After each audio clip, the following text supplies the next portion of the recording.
Please welcome tonight's honorary captains. For Notre Dame, Jerome Bettis. And for Ohio State, Archie Griffin, alongside team captains for both teams.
Also joining us for tonight's coin toss, on the day in which the country annually pays tribute to the late Reverend Dr. Martin Luther King Jr., please welcome the youngest daughter of Dr. Martin and Mrs. Coretta Scott King and the CEO of the Martin Luther King Jr. Center for Nonviolent Social Change, Dr. Bernice A. King.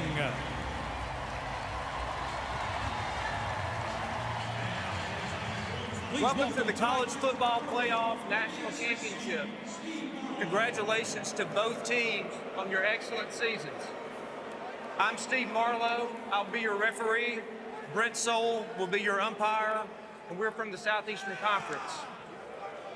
The coin today, heads, will be the CFP logo.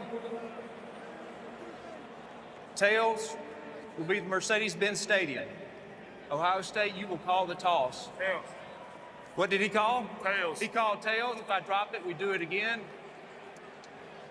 And it is tails. So you won the toss. You can defer. You want to receive. Which way do you want to go? Put your back to that goal line. Ohio State won the toss and elects to defer. Notre Dame will receive to start the first half. Great to have both Holly Rowe and Molly McGrath with us on the field. Molly's on the Fighting Irish side with Marcus Freeman. Coach, you always tell your team to be the aggressor and attack. When will you know that the aggression is there tonight? We got to start when the foot hits the ball. I just told him in the locker room, I said, Vegas got half of it right. I said, we're not underdogs, but we're some dogs. And real dogs hunt, so it's time to go. All right, thanks. Good luck, Coach. Thank you. And Notre Dame's leading rusher, Jeremiah Love, has been playing through a right knee injury. He told us this is the healthiest he's felt all postseason. He now trusts that knee when he's cutting and changing direction, and said in order to have success tonight, he'll have to run hard, break a few tackles, and he may even hurdle a defender or two. Now let's go to Holly. Well, here with Coach Day, and Coach, you've asked your players all week to finish the mission. What will be required to do that tonight? Start fast. It's going to be a fight. We got to come out swinging and swing for 60 minutes. We start on defense here. Got to stop. Third downs are like gold in this game, so we got to start this thing the right way. Thank you, Coach. And for JT Tuimoloau, he is the most important edge rusher for Ohio State. He had an ankle injury coming into the last game. I watched his warm-ups. He looked ferocious, coming off the edge with speed and suddenness.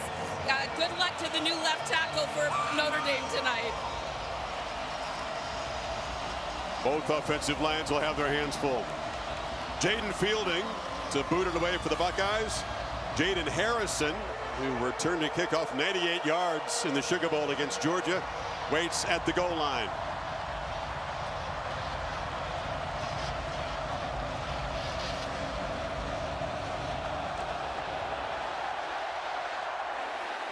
Ryan Day said, come out swinging. We'll have to wait a minute or two for the offense to get out here. The defense has been aggressive, and a big part of their fast starts, they've been shutting people down. Since the loss to NIU, Leonard has taken care of the football, been extremely efficient. Notice the 15 rushing touchdowns, an Irish record for quarterbacks. Big part tonight, too. Yeah, big part. Quarterback run game really can equalize this game if they can get him going. I expect 15, maybe 20 times that he might run the football if the game goes, very importantly, kind of that flow and pace that Notre Dame can control. It's important that the quarterback not only throw it, but his legs got to be a factor. Jeremiah Love motions back in. And the first play is a carry to Love, who is going to be met and slammed down for a loss by Tuimoloau. He's been a menace in the CFP to opposing offenses.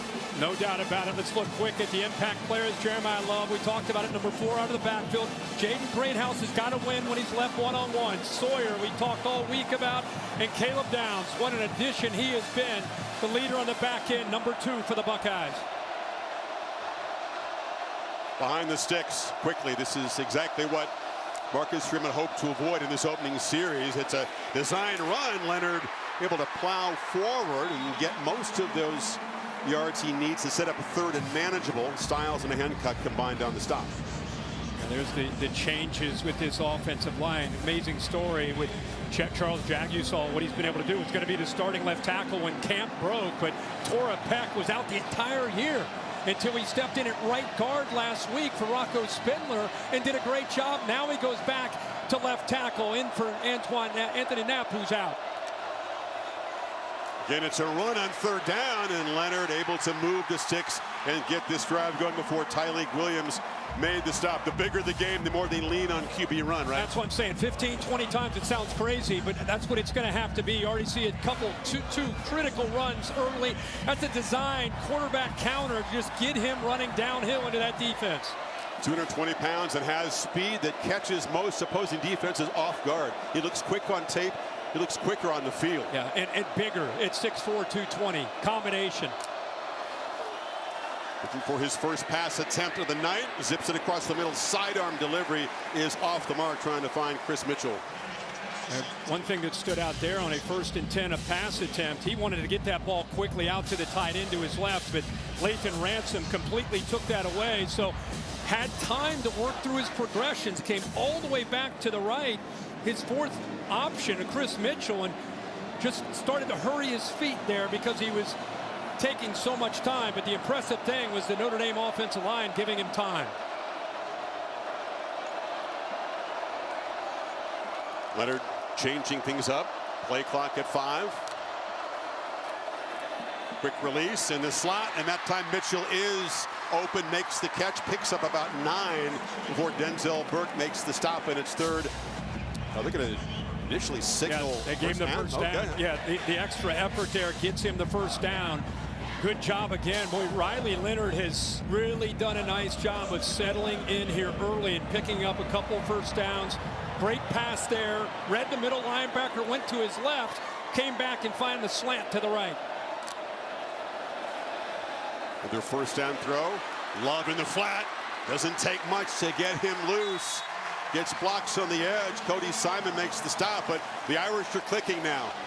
Yeah, doing a nice job here. They're mixing up. Mike Denbrock is one of the better offensive coordinators. He's been around and called a lot of big games. How about he comes to Notre Dame from LSU, where he had Jaden Daniels the last couple of years. And I'm not comparing Riley Leonard, obviously, to Jaden Daniels, but I am comparing as far as the skill set, the ability to improvise and use his legs and utilize athletic quarterbacks and how to attack defenses.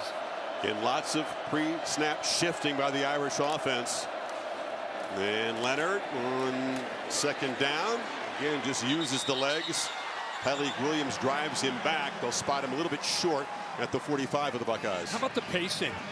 You know, this is very deliberate. You talked about Ohio State wants to attack. Clearly, Notre Dame, after they picked up that first down, they put their foot on the gas. They wanted to up-tempo, put Ohio State, who's had such a great college football playoff these last 3 games, get them on their heels. How do you do that? You pick up the tempo. You come at them fast. The snap counts fast. Here's the first time they've slowed down a bit. Jadarian Price joining Love in the backfield. And it's Love on the handoff. Price trying to set a block. The Buckeyes fly to his direction and knock him down behind the line. It was Cody Simon, the leader, the heartbeat of that defense, joined by Kenyatta Jackson.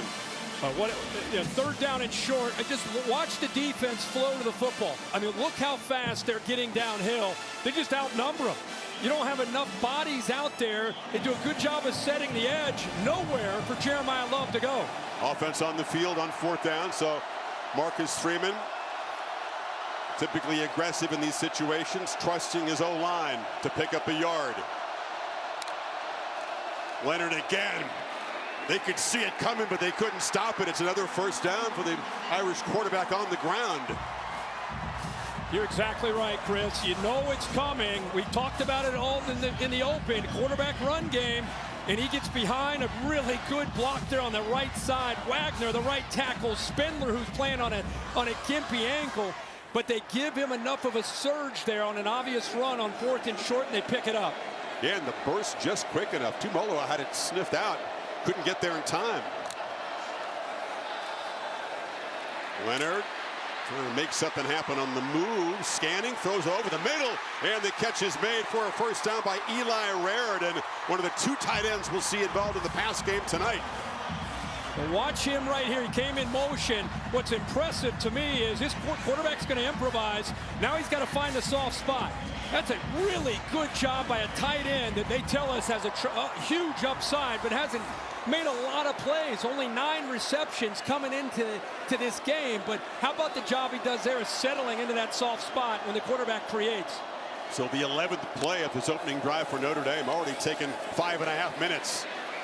And there's a misfire there again. Tried to find Chris Mitchell coming back to the ball. It's a good time. It's been going so fast. It's a good time to just catch our breath and just say how impressed I am with Riley Leonard and just the composure, the command of the plan that they came in with. You know, he's got a look in his eye. This guy is a competitive athlete. Great high school basketball player. Probably could have gone on and played college. But in this opening drive, converting once on third, converting on fourth, but more importantly, just looks really comfortable with the plan. Running left, Price breaks a tackle. Big stiff arm against the All-American Caleb Downs, drives him down to the ground. They'll spot him inside the 20, just short of the marker. Well, the left tackle who we just talked about hasn't played left tackle all year. Can you imagine that? You haven't played all year and you come into the national championship to play left tackle. What a job he does of making a key block there. There's the connected cam from AT&T. Comes up just short. But a heck of a job opening that up on the left side, and good eyes and vision there from Price. What a one-on-one battle. He just took the arm and slammed Downs' head then into the field. 3rd and 1. Again, Leonard with the keeper, and yet again moves the sticks with little help as they drive the pile down inside the 15. That's an offensive line. Evans got behind. Those are the kind of plays that really can ignite a team. When you see a short yardage play, you get a push, and then watch the quarterback never stop moving his legs right in the middle. Look at those legs. You get Evans right there. He's pushing Jack Sawyer. It's an attitude play right there from Notre Dame's offense.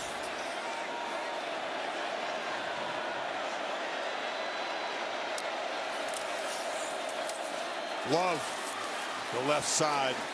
We talked about it in all 3 Ohio State playoff games, how tough it is to score in the red zone, how stout they are, especially when you get close to the goal line. Yeah, the Irish do here. Yeah, see what they come up with. Mike Denbrock cannot be any happier. The whole key tonight was them staying on schedule. They're one of the worst in the country at 3rd and 7+.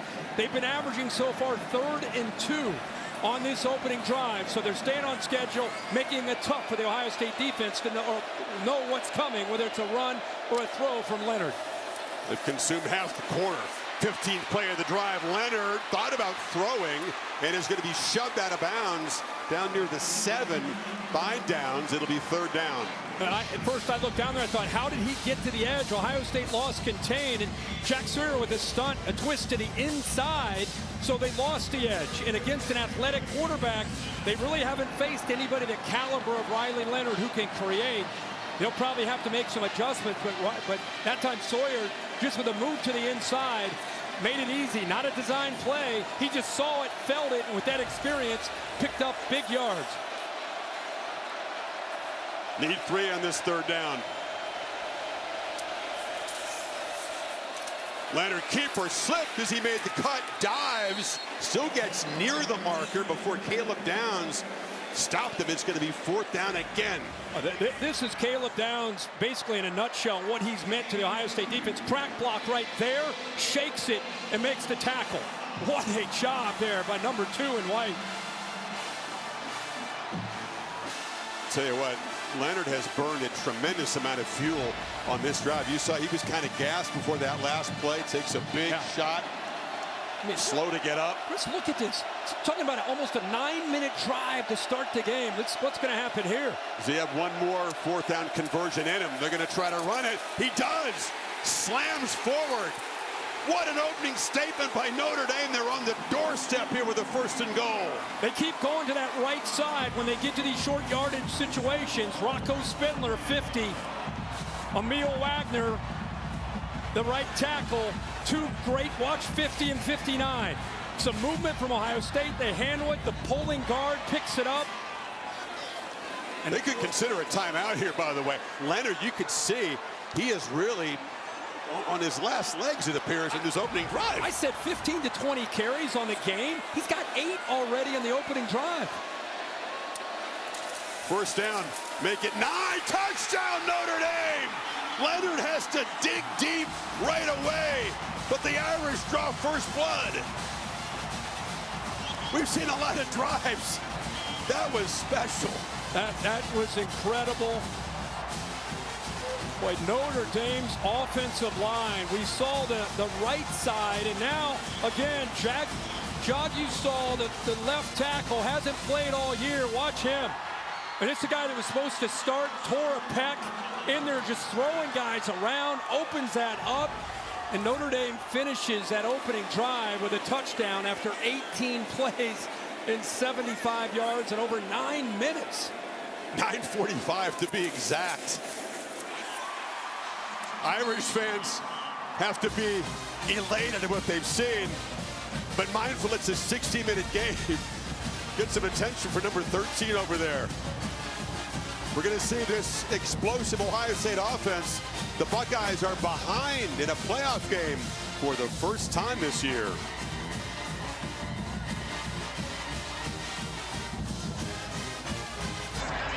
Back here at the national championship, and Riley Leonard was so gassed after that touchdown run, he immediately ran to the sideline and threw up and then stumbled to the bench area. 9 carries in that first offensive possession, and he told us he was going to leave his blood, sweat, and tears on the field and do everything that he could to get a win here today, guys. You can see Molly said I landed on the ball on one of those plays. That's why he's maybe gasping for air to catch his breath. What guts. We kind of felt it there in the middle of that drive, how prepared he looked, how calm he looked, how in the moment he looked, and could not have dreamed of a better opening drive if you're a Notre Dame fan. Quarterback accounting for 65 of the 75 yards on the drive, ran for 34 yards, a bunch of 1st downs and a touchdown, pass for 31 yards. Ohio State's offense has waited a while. Can they answer? Goodyear providing the aerial coverage, the best seat in the house since 1925. Happy 100th anniversary to the Goodyear blimp. Buckeyes first possession straight ahead.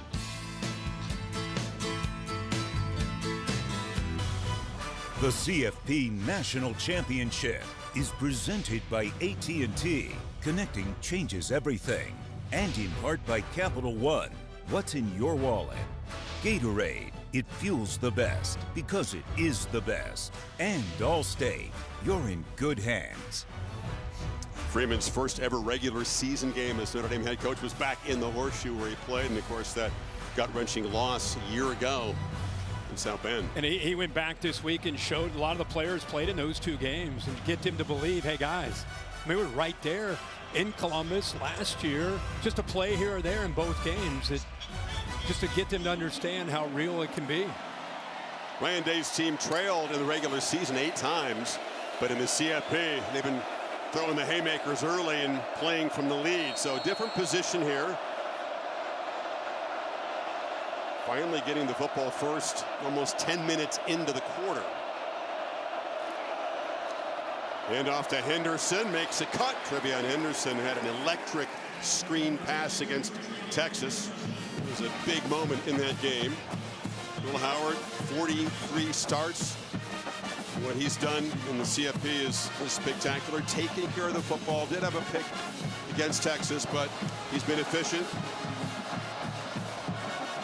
Notre Dame plays a lot of man-to-man coverage. Texas last week opted to play a lot of zone against Jeremiah Smith and company. Smith and Abuka both off to the right side. Instead, it's a handoff to Henderson, who dances around and waits too long as Jack Kaiser, the 6th year Notre Dame linebacker, closes him down. One of your impact players in Ohio State's got the ball. Yeah, Jeremiah Smith, obviously, Trevion Henderson. I think he has a chance, if he can get out in space, to have a big night for Ohio State. Jack Kaiser, one of the most experienced college football players we've ever covered. The leader and communicator, 24 in the middle of that defense, and on the back, you'll see a lot of great players. Christian Gray, when left on an island, got to hold up along with Leonard Moore, the 2 corners. Buckeyes need 5 to get this drive going. Irish elite on 3rd down. Pressure comes. Howard gets the ball out. There is Jeremiah Smith. Makes the catch. It's 2 freshman All-Americans, Smith and Leonard Moore, number 15 for Notre Dame. Might be matched up a lot tonight. There you go. Man-to-man on 3rd down. Notre Dame's been outstanding. And by the way, Moore is a big corner. He's 6'2", 191 pounds. You could see how tight the coverage was. It took that extra effort right there for Smith to get across that 1st down marker. Round Rock, Texas is where Moore comes from. Long arm guy. Smith said, I'm ready to put on a show. He was happy to be a good teammate and free up space for others against Texas, but he expects to have a big night here. He's running down the middle. Howard was looking short, and he found G. Scott, the tight end, who bounces off a tackle and gets out across the 40. Howard Cross made the stop. Ohio State's offensive line has been a story. Seth McLaughlin, their All-American center, goes out. Carson Hinsman steps in. Donovan Jackson goes from elite guard to brand new tackle, and he's played well out there. Yeah, he has moved over there because of the injuries. Josh Simmons had to kick out from an All-American spot, like you said, at guard, and has really done a nice job of holding up there at left tackle. Notre Dame got pressure on the right side on that last throw from R.J. Oben. Low snap, Henderson with a burst, breaks a tackle. Trevion Henderson has the edge and is finally going to be driven out of bounds. That's Xavier Watts, the All-American safety, who made the stop. But the Buckeyes are cooking. They pick up 19. One of the things Notre Dame likes to do is shoot their linebackers, but watch the pickup here by Montgomery. Does a nice job. The left guard picks it, realizes it, able to just kind of shove him out of the way. And there again is Trevion Henderson with the speed and the vision. Is so dangerous when he gets into that second level of the defense. Henderson out. 5 receivers in the pattern. They pitch it to the edge. And this is Quinshawn Judkins, fellow running back, behind some blockers, makes a play to the 25. Picked up 15 more. Well, they lined up. A lot of times they'll motion out to get Judkins out there. This time they just line up in this bunch formation with a couple tight ends out in front. And now you're taking an elite ball carrier, just flipping it out there, kind of an extension of your run game with a couple blocks in front of him. Makes it tough on Jack Kaiser to make that tackle in the open field.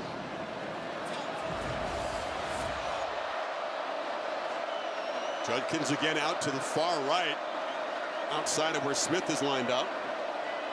And move him out there, see how the Notre Dame defense now does. They snap it to Smith, who came around, and the Irish were all over it.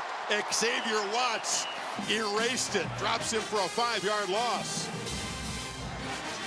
Interesting how slow he came in motion. Notre Dame not fooled at all. It's almost like it's a decoy, like he's just working his way across, and then they snap it right to him. A little bit dangerous. He's able to field that snap, but there's Watts. Been doing it all year for this Notre Dame defense. He and Clark are able to come up and make the play. It did look awkward. He barely held on to that snap when he was in motion there. So behind the sticks on 2nd down, Howard has lots of space and flips it on the move, and that's Emeka Abuka, who was brilliant against Texas with the Longhorns all focused on Smith. This is one play that Chip Kelly loves, Ryan Day loves, levels concept. This is a second level. Watch how he works back to the football. Really good job. Put Jack Kaiser, who's an outstanding run defender as a middle linebacker, but not as good as in being in coverage. Gets lost a bit that time. Good job of getting the ball behind him to Emeka Ibuka. Need 3 on third. Howard keeping all the way. Both quarterbacks can move the 6 on third down when required. Howard, a big 235-pounder, makes it easily. Well, that is the first quarter. Notre Dame takes it on a marathon march. Buckeyes answer. They're down in the red zone. End of the first quarter in Atlanta. You're watching the College Football Playoff National Championship presented by AT&T.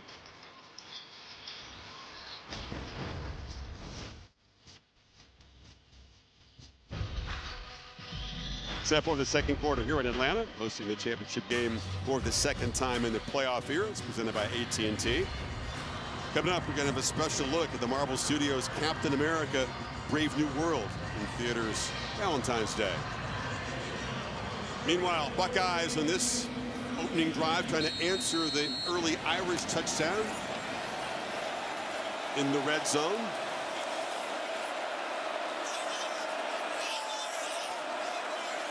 Two tight ends in the game, more to the left side.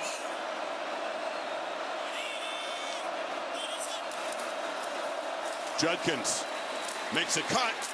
Nice little move. He made something out of not much at the look of it at the beginning. Jalen Sneed makes the stop. Ohio State goes with that big look with those two tight ends. I think they feel that they've got an advantage in this run game by trying to overpower a smaller but athletic defensive front from Notre Dame. With Riley Mills out, Gabriel Rubio, 97, is in there. Howard Cross, only about 285 pounds. So Ohio State will try to lean on the interior of that Notre Dame defensive front. Heinisch in there now, 41. He's another guy, 280 pounds.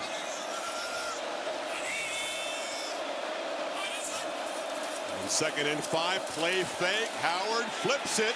Smith's got it, and the freshman just waltzes in as the Buckeyes score to answer the Irish.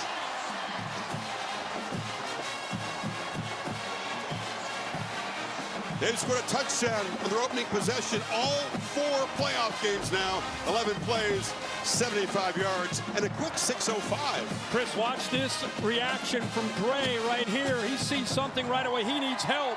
He's trying to get Notre Dame's attention, and what a job of designing this play. You move Jeremiah Smith, and you come back to him. Notre Dame completely loses him, but it happened early, pre-snap, where Gray recognized they were out in the wrong call defensively, could not make the adjustment, and Ohio State makes them pay for it. What an answer from the Buckeyes.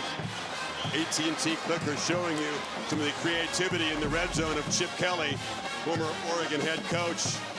Ray spotted it, but they couldn't do anything about it. So Ohio State gets even here. First minute of the second quarter. What a start to this heavyweight collision for the championship.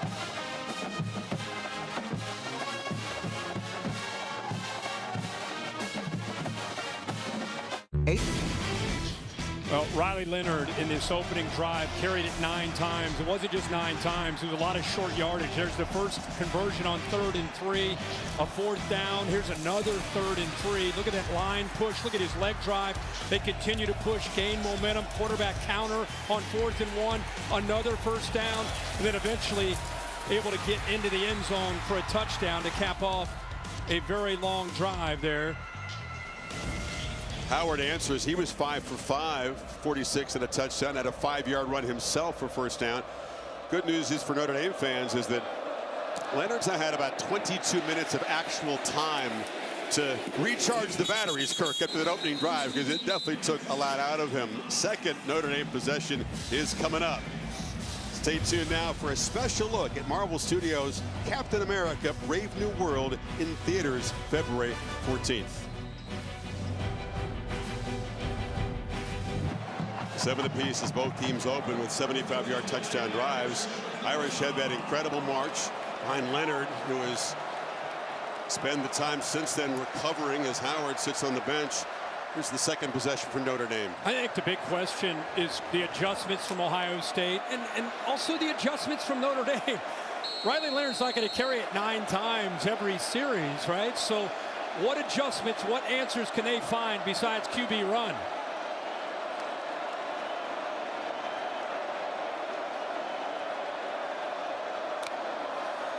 Looking to throw on first down, and incomplete, inaccurate throw across the middle there was Bo Collins, but pressure was closing in.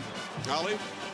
Well, guys, the Ohio State defensive front was upset after what they allowed on that first long drive. Larry Johnson, their great defensive line coach, was ripping them. Get back to what we planned. Get back to what we know. After that, Jack Sawyer came out, met the offense as they ran off the field, and he's like, guys, we've got you now. They're trying to get it together. Yeah, very few teams have successfully challenged the defensive front the way the Irish did in that first possession. It was a false start. Before the snap, false start, offense number 5. 5-yard penalty, second down. As inspiring as that opening drive was in many ways, I think you're right, Kirk.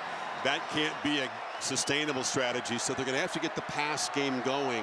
Yeah, and it doesn't mean you have to air it out. It means you're throwing to the tight ends. You know, you find matchups. The backs, we saw what Anais Williams did against Penn State in the second half, so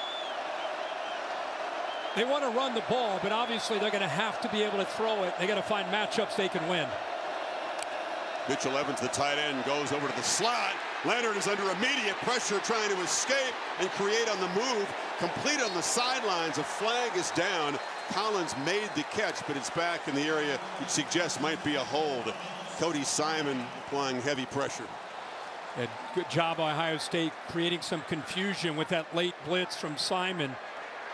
The offensive line turned one way and the pressure came the other. Offense number 56, 10-yard penalty, second down. Which Jagasaw, you said, was a mauler, impressive in that opening drive, guilty of the hold here. Yeah, I think the hold came in because he was able to keep that play alive and get out and scramble, and he's just trying to protect the edge, but the confusion started up front in the middle. The center, Coogan, and Trouth, the left guard. Brad Williams, who sold it very well. Yeah, Simon just came free right up the middle. Buckeye faithful on their feet, making noise on 2nd and 25 as they hand it off to Price, and he goes nowhere. Sonny Styles closed him down. Very different possession for the Irish this time. It's going to be 3rd and 23.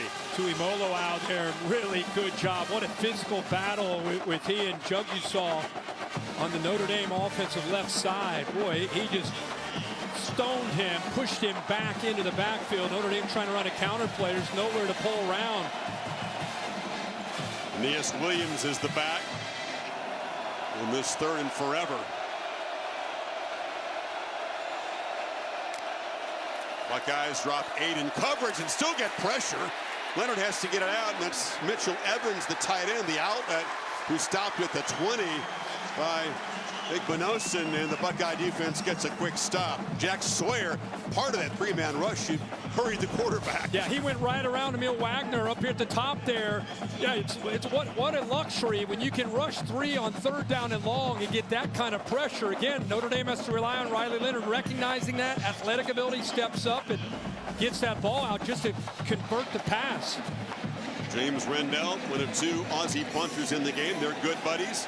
Set to kick it away, and Caleb Downs, the athletic safety, is the returner at the 40. Rendell on the move, drives Downs back inside the 35. That's a good punt of 46 yards. There is a flag down, so we'll check that first. Well, the adjustments that Ohio State made, the stern talking to from Coach Larry Johnson, and I think also, frankly, the fatigue, the Notre Dame offense, they were behind the sticks early. Yeah, you get behind never looked convincing in that possession. No, the first drive was Notre Dame football, being positive on 1st and 10, getting to 3rd and short.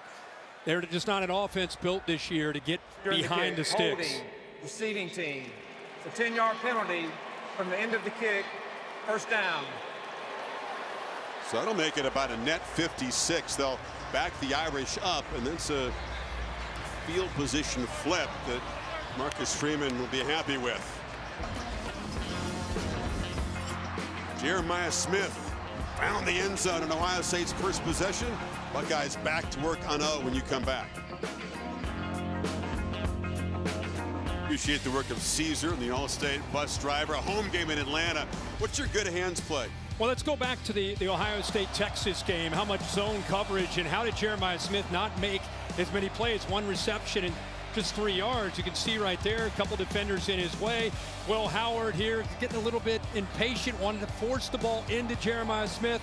Texas again, zone coverage. Linebacker sinks, makes the play. Interesting enough, opening drive, Notre Dame played man-to-man coverage only twice. This is a team that leads the nation in man coverage. They played it twice, once on a conversion on third down and the other on the touchdown to Jeremiah Smith. This is Ibuka on the end around, stiff arm, and the receiver gets involved in the running game, and a big gain out to the 37 before Drake Bowen got him. You know, when the quarterback is under center and you go jet sweep, it hits so fast, and there's just not a chance to react for the defense.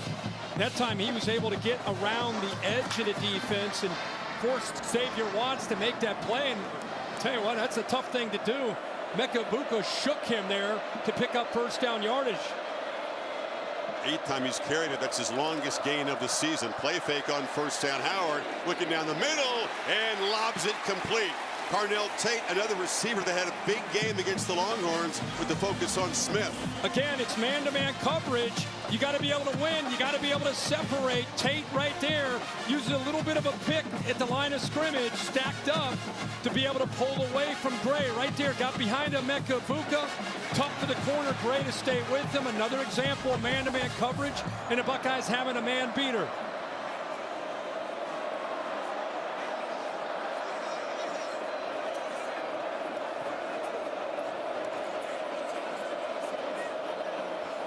Irish shift and bring pressure. Henderson dodges traffic in the backfield, breaks a couple tackles to make it a positive gain. Picked up 2. Irish coming downhill quickly that time. Yeah, they did a nice job of really doing a good job of camouflaging that and waiting until the last moment. Billy Amoas is a great athlete, isn't he? Yeah, freshman. Yeah, that's right. You can see he's out there, comes in late, does a good job of not tipping it. But how about the work of Trevion Henderson? Somehow, instead of a -4, he picks up a few yards.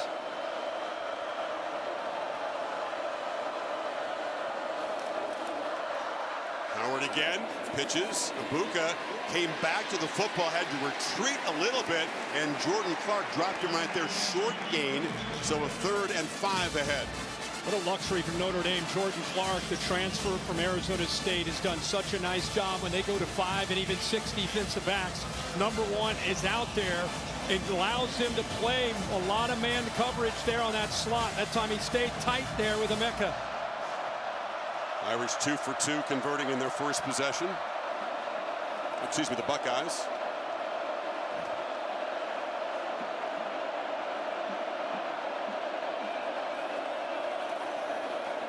Howard has plenty of time, also has some space and takes off. Gets downhill in a hurry and scrambles for a gain to the 32. And this is what happens when you play man-to-man coverage. Watch the defense take off. Everybody's got a man. Everybody's got their back turned to the quarterback. Nobody is spying him.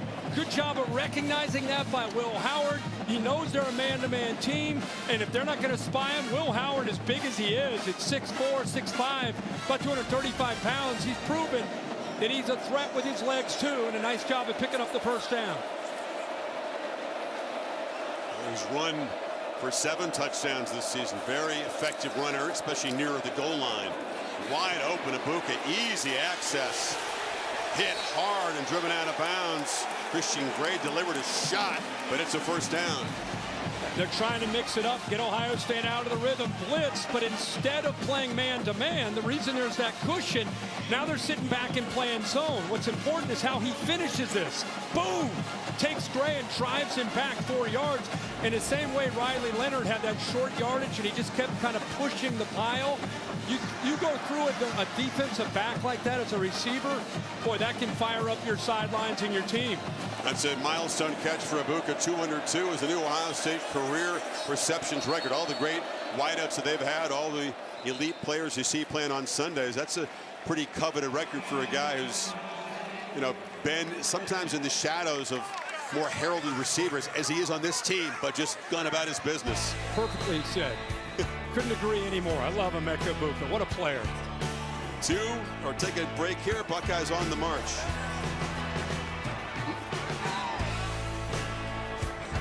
The CFP National Championship presented by AT&T is brought to you by Ice Cold Dr. Pepper. College football, it's a pepper thing.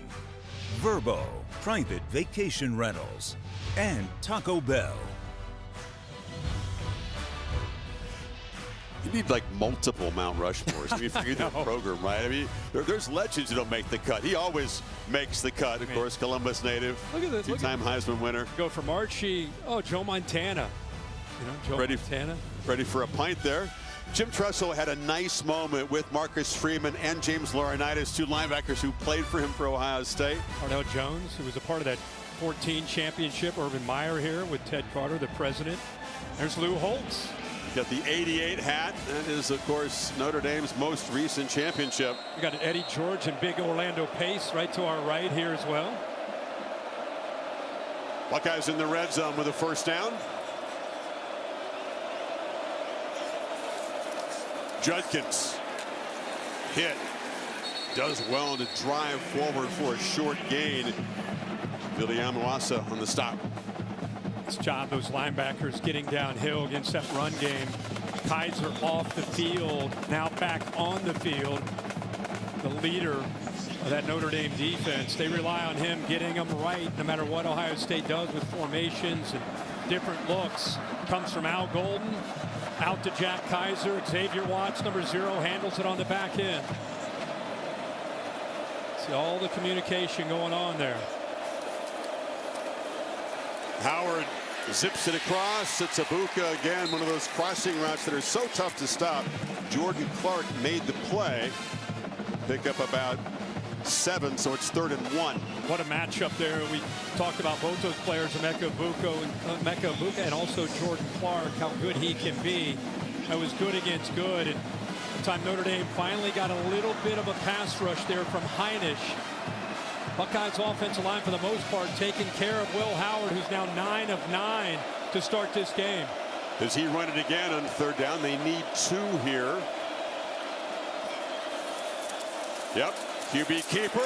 Howard again moves the sticks. Both teams keep it a very old school with the quarterback runs on 3rd down. Yeah, QB power. You follow the right guard around. Serafeld, watch 67 pull around. Junkins able to pick off the edge. Nice opening there. And that's a lot of quarterback running downhill. It's, again, 235 pounds. AT&T connected game. Judkins enjoys blocking aggressively. He hit the All-American Watts. That was a good battle there. Yeah. Buckeyes now 4 of 4 on 3rd down. 1st and goal. Judkins slips a tackle. Quinshawn Judkins dives for the end zone, and Ohio State makes it 2 for 2 and takes the lead.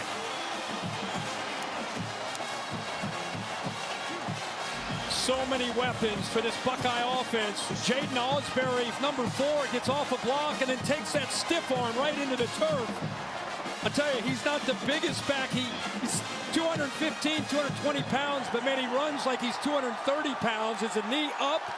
It is. The hand is down, but the ball is able to extend. That looks good to me. I agree. Broke the plane before anything was down.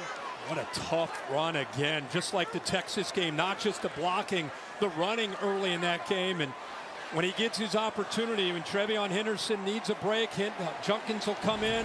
They do such a good job of splitting them both, keeping them both fresh. But number one, look at him. He definitely brings some energy when he gets his chances. Scored a lot of touchdowns for Lane Kiffin at Ole Miss. Now has his 48th career touchdown, 45 of those on the ground. Ohio State, another long drive, this time 76 yards, consumed 6 minutes. And Notre Dame, after that marathon march to open things, will have to play from behind. Judkins says, "Get away from me," and shows serious determination when he's near the goal line.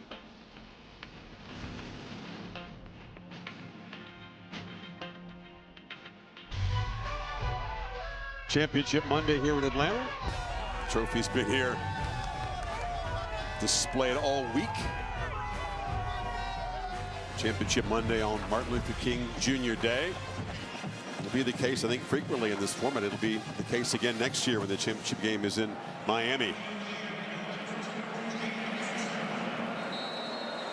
So Notre Dame, so much grit, toughness on the opening possession. He's had the defense out there twice, and Ohio State's moved right down the field on long drives both times.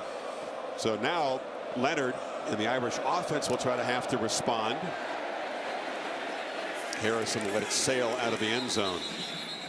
Saturday, day full of NBA action on ESPN and ABC, noon Eastern. Pacers and Spurs from Paris. Then a triple header of games on ABC, beginning with the Nuggets and the T-Wolves at 3. Celtics and Mavs at 5:30. And at 8:30, LeBron and the Lakers against Steph and the Warriors. LeBron, of course, a Ohio native, big Buckeye fan. Die-hard Buckeye football. Looking like he's enjoying things at the moment. Yeah, having a good time. Should. It's a big series after the Ohio State's offense has moved the ball right down the field and scored. What kind of answer now will Notre Dame and Riley Leonard have after a tough second possession? What can they do on first down? They go right back to Leonard on the keeper, and he picks his way for a 5-yard gain. Tuimoloau made the tackle. That's been the reliable tactic, as you said. How long can they do it? Yeah, 9 carries in that opening series. See how many plays they had, consumed a bunch of time. Over 9 minutes, almost 10 minutes, 18 plays. The last drive of 3 and out. He had to earn every yard. The longest run of those 10 carries was just 8 yards. They just came at huge moments to keep that opening drive alive. From the pocket on 2nd and 5. Leonard tries to escape. He was dragged by Tuimoloau, and the throw obviously affected. And so it's going to be 3rd down and 5. Tuimoloau is so athletic, so powerful. Junk, you saw there, the left tackle. Talked about how physical he can be. Guy that was supposed to be that starting left tackle. Imagine sitting out the entire year with a torn pec. Goes into the Penn State game at right guard. Now going back to his original position. And he draws number 44 in his first game in his original spot at left tackle. There's the rookie and freshman Knapp, who's unable to go. Neas Williams, versatile freshman back. This one comes in on 3rd down. They got to hurry here. Just got the play off, and it never got going. The operation was a little sluggish, and the Buckeye defense shuts them down and forces another punt. Boy, how quickly the entire Ohio State defensive line gets off the ball, especially up top with 33 Sawyer. That play just never really had a chance from the beginning. Ends up hitting the tight end, and Notre Dame very lucky to get their hands back on the football. That could have been a turnover deep in their own territory. Mitchell Evans was alert, but that was not how that play was drawn up. So back-to-back 3 and outs after the 18-play drive. That's the longest drive in championship game history. Buckeye defense has responded since then. That's good coverage. Brandon Ennis, the returner, is driven back. And then a great special teams tackle by Jordan Faison, the 2 sports star at Notre Dame, playing in his 2nd national championship game in the last year. Irish lacrosse team won the title, #1 ranked in the preseason. Shout out Kevin Corrigan. Oh yeah, Corrigan family, the lacrosse coach there. So you said it was a big possession for the Notre Dame defense.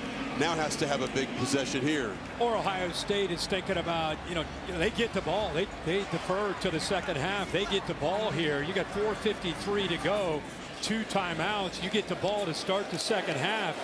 Talk about that middle 8. You're looking at a potential swing here. Big series coming up here for both Ohio State's offense and Notre Dame's defense. Howard to Smith from the screen. It is sniffed out, and Jordan Clark makes the stop. Short gain, 2 yards. Good job coming in from the inside there.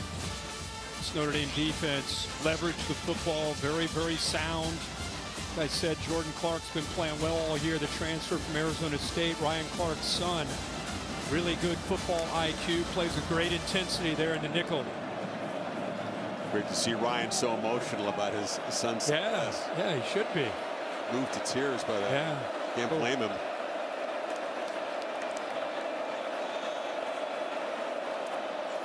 Smith again moves around pre-snap. Option to the boundary here. Henderson takes the pitch and is driven out at the 23. Play made by Drake Bowen. So they get to 3rd and 7 here.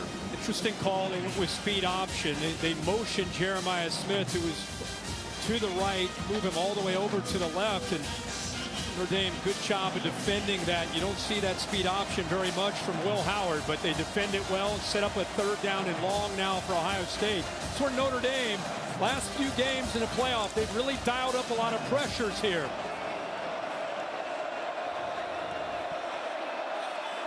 Buckeyes perfect on 3rd down, but this is their longest goal to yards to go at 7. Pressure does come. Howard is hit, but he gets it out, and it's Ennis who's loose on the far sideline. Quarterback stood in there, took a shot. They pick up 19 on the completion. Well, they ended up bringing pressure from over here. They came around on a stunt, but the route is right here. Watch how he gets behind Emeka Egbuka. Is able to route at the top of that route, just exploded out of that to be able to pull away. And Will Howard, even though he's about to get hit, sees a wide open receiver, puts the ball out in front, and a good conversion there for Howard and Ohio State with a little wing. Smith and Egbuka both stacked to the right of the formation. In the neighborhood, you think Chip Kelly might begin to take a shot here.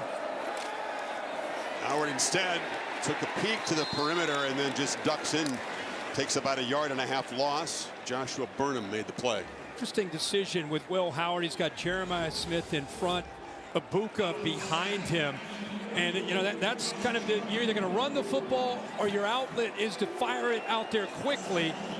If the defenders allow you to think you can make some yards, Egbuka's waiting for the football, but Will Howard ends up a little bit confused there, just ends up eating it.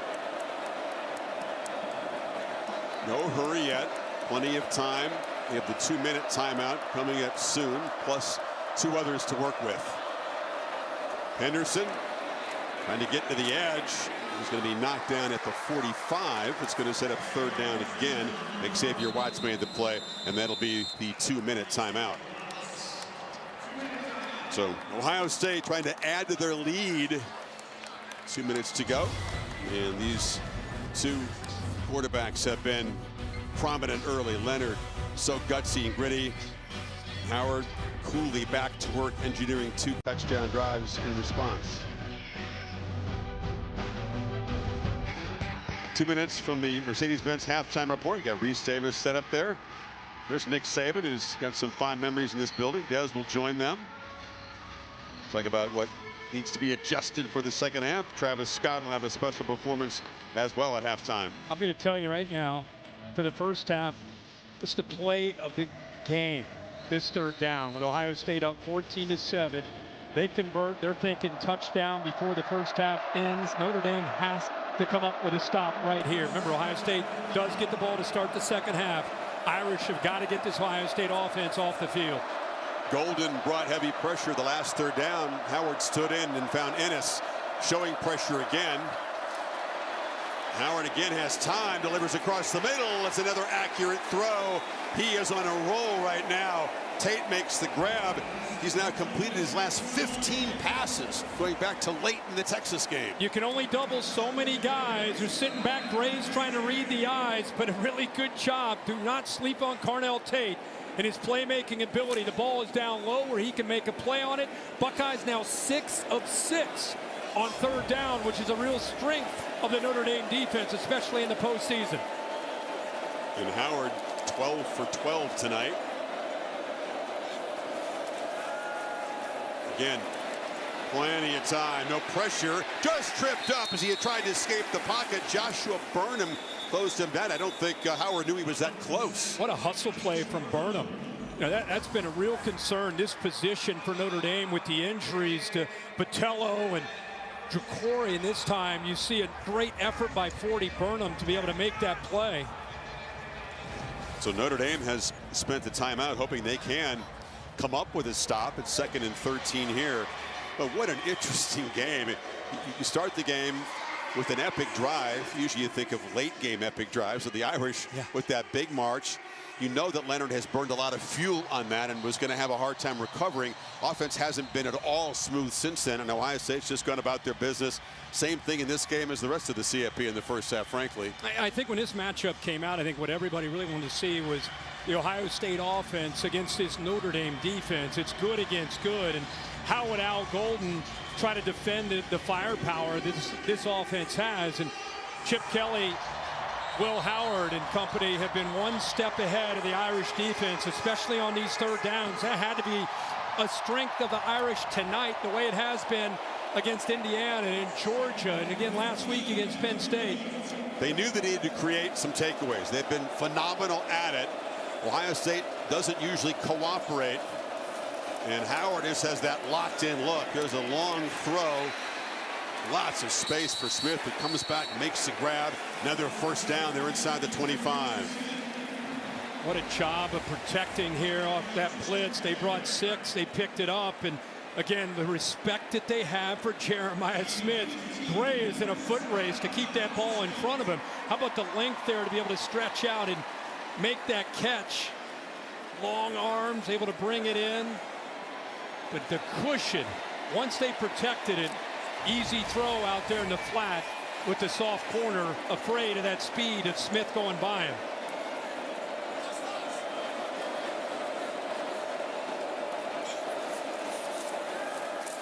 Howard again, great protection, looking for the corner. It's a 50-50 ball. That was 2 future pros, Xavier Watts, Lockman Henderson. They kind of dap each other up after the play. That was a good battle. It really was. Usually when you run that rail route, you get a linebacker. They ran it earlier. He did not throw it. This time they were determined. Chip Kelly was determined to throw it. You could see them fighting over it. Watts is in position. The strength of Henderson looks like he has it, tries to pull it, and the ball spills out. Saw Texas run that twice against Ohio State.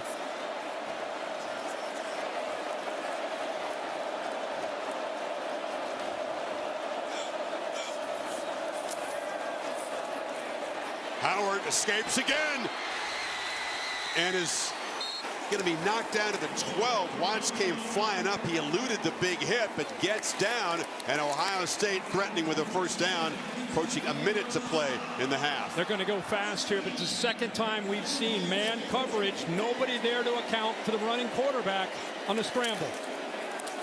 Henderson again.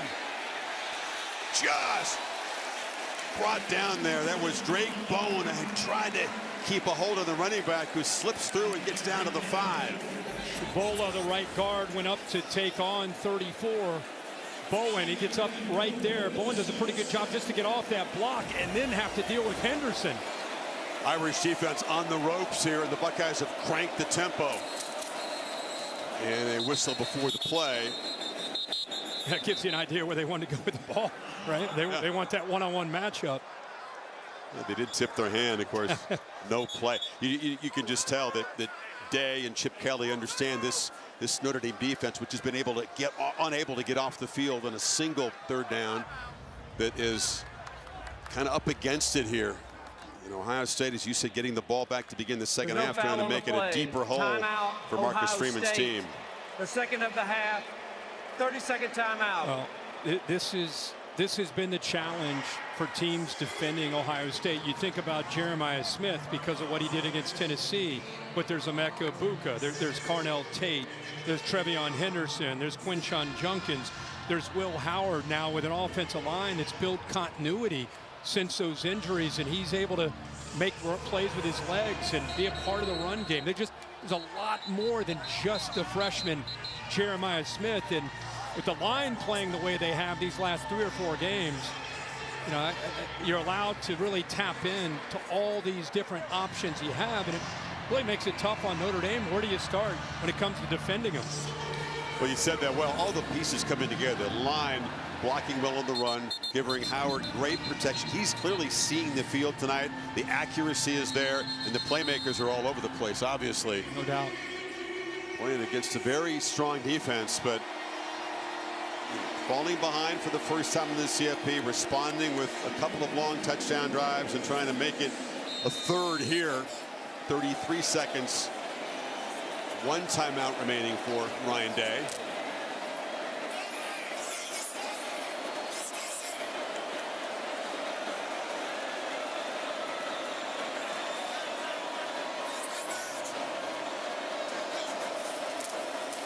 Howard looking across the middle and has space, takes up, touchdown! Sneaking open was Quinshon Junkins. And Ohio State stretches the lead with a 3rd long touchdown drive tonight. How many times we just talked about Will Howard scrambling and knowing being there to account for him. This time he scrambles, and there's a couple defenders that their eyes are on the threat of Will Howard, and nobody picked up Junkins, who slipped behind those defenders that were afraid of Howard once again hurting him with his legs. 3 for 3 in their possessions. 231 yards of total offense. Really nice run to pass balance and a 14-point lead. You know, this time they actually work in a zone defense. This is where Junkins is out of the backfield. But watch the defense in the eyes, the threat. Remember, Will Howard's been doing this and hurting him. Look at the 4 defenders. They're not going to let him take off and run again, even though it's zone. And nobody communicates and picks up Junkins, who slips right behind those defenders who are worried about that quarterback scramble again. What a drive for Ohio State. We just talked about it before they got it. It's an opportunity maybe for a knockout punch, because not only do you score, you give this offense that Notre Dame has not been able to stop the ball to start the second half. Irish are tough to knock out. Ton of grit. Yep.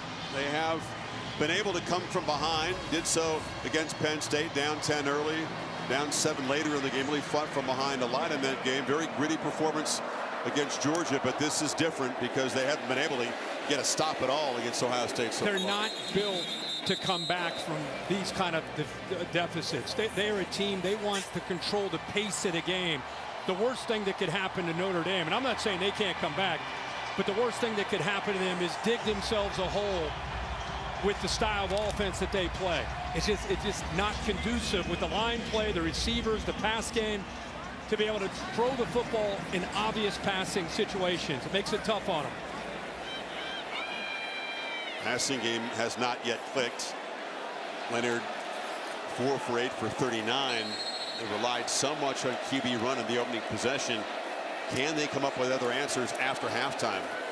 Try to get it to Miles Green on the edge there. Bo Collins, and he is going to be brought down. I think Notre Dame, they're fine with. They're not going to hurry it up or use their timeouts. I think they're going to go in. Pick up 7. They do have a couple of timeouts, but Freeman electing not to use them. We talked about Jeremiah Love, the weapon on the ground.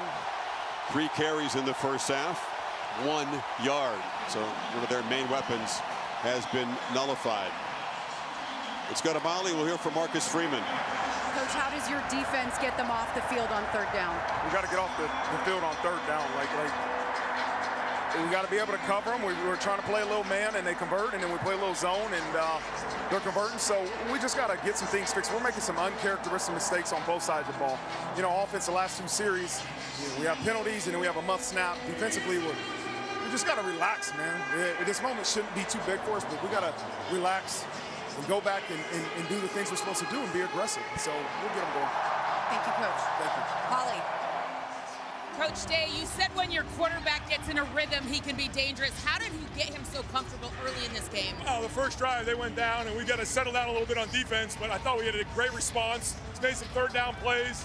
You know, they've changed a few things up on you know, how they're defending us a little bit, and we got to go into halftime and make sure we come out and win this middle 8 right here, because they did a great job finishing the drive. We have the ball to start the second half. We got to come out and have a great drive. Thank you, Coach.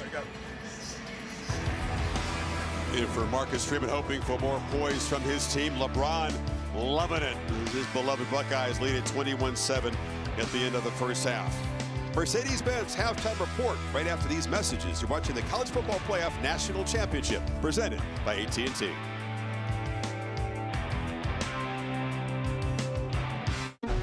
All that work, all that sacrifice. Ohio State and Notre Dame. One more chance to finish and complete a dream. Touchdown, Notre Dame! What an answer from the Buckeyes. Jenkins dives for the end zone. So many weapons for this Buckeye offense. Back in Atlanta, set for the second half. The College Football Playoff National Championship presented by AT&T. Ohio State, 21 unanswered after an early score from Notre Dame. 21-7 is the lead.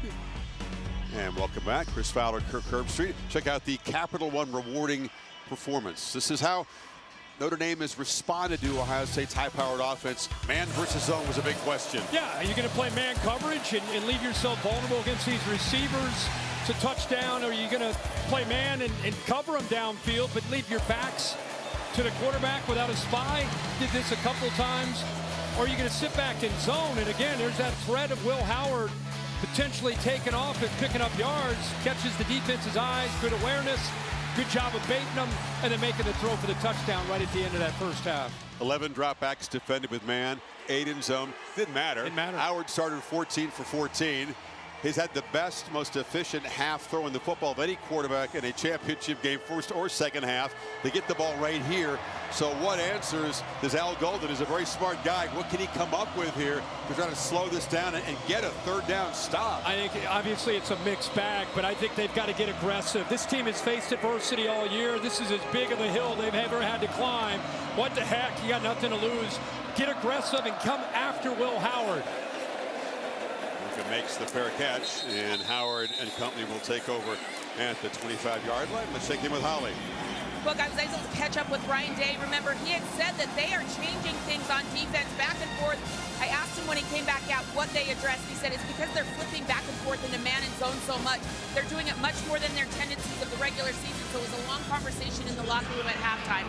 One other thing to keep your eye on, Will Howard has warned this team all week that Notre Dame is tough and they don't quit. Even though they've got a big lead now, I know Will Howard continually is reminding this team that they've got to stay sharp.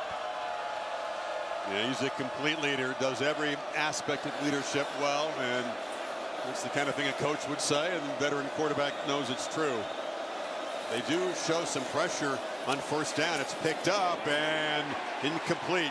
Coming across to make the play was Leonard Moore defending Smith. There's the hashing chart for Will Howard in the first half. Yeah, I mean, you know, we talk about him trying to get the ball downfield. You can see he's 14 of 15. Look at the completions. Kind of a mixed bag, working the right there.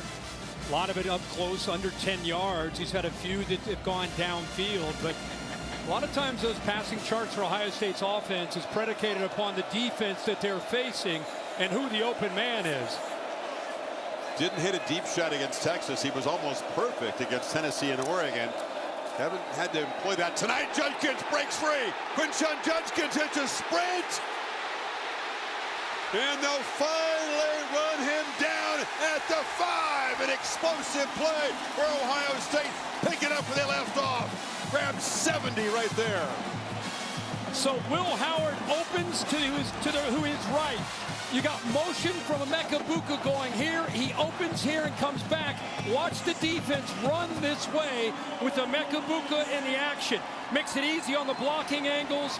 And what a talented back Junkins is. Nobody there with the design of that play. The defense fell exactly the way Ohio State hoped to see. And they spring a big one. It's a foot race between Junkins and Ryan Day to the end zone. We've seen Ryan Day sprint down the sidelines a lot in the playoff. So the Buckeyes, with the way their defense is playing, chance to really deliver a serious blow to the Notre Dame chances in the first minute of the second half. They spend a timeout here. Molly? Yeah, Notre Dame head coach Marcus Freeman has to be pretty frustrated. His message in the locker room was, that was just one half of football. You cannot be timid. We did not come this far to not play well. And he said they need to get things corrected on third down. He said that starts with being physical and challenging them, which means we're going to continue to play man when we need to. Buy into our identity of toughness. And speaking of toughness, he wants them to be more physical with quarterback Will Howard when they need to, guys.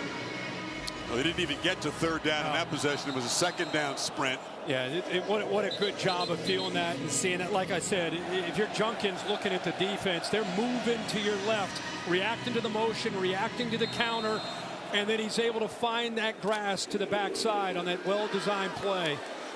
Will Howard's parents, go, go, go. That timeout allowed Judkins to get a breather. He's back in there on first and goal. Got the football and muscles forward for about a yard. Interesting listening to Molly's report about Marcus Freeman saying, hey, defensively, we've got to get more aggressive. The challenge is sometimes when you get more aggressive against a team with this kind of firepower, you know, it's hit or miss. Either make a big play or kind of rolling the dice and being a little bit more aggressive. You're just a step or two out of position by being a little bit more aggressive, and you can get creased as they were there with that big run by Junkins. 3 tight ends on the field for this second and goal. Henderson is the back. Howard keep it, and he'll be knocked down at the 1. They have a lot of options down near the goal line, don't they? Yeah, they do. Will Howard is a big part of it. We keep thinking, you know, Riley Leonard and his feet would be a big part of this game, but we've seen tonight what Will Howard can do when he gets a chance, whether it's scrambling or design run. 7 carries already tonight at 29 yards, and more importantly, he's a threat down here. Patrick Gerd comes into the game at fullback. Big old fullback 49 in front of Judkins as well as the 3 tight ends. Power formation. Judkins easy, and Ohio State stretches and flexes. Cannot be stopped so far. That's about as perfect a 4 possessions as I've ever seen in a national championship. No penalties, converting on third downs, moving the ball, whether it's zone or man, just in complete command. And this is a power play, that backside guard pulling around. Good block on a play side tight end there. Kazmarek, easy touchdown there for the Buckeyes. And the hat trick for Judkins, 2 rushing touchdowns and the receiving touchdown. Man who came from Ole Miss for 1 year and one purpose, to win a championship. It's looking good right now.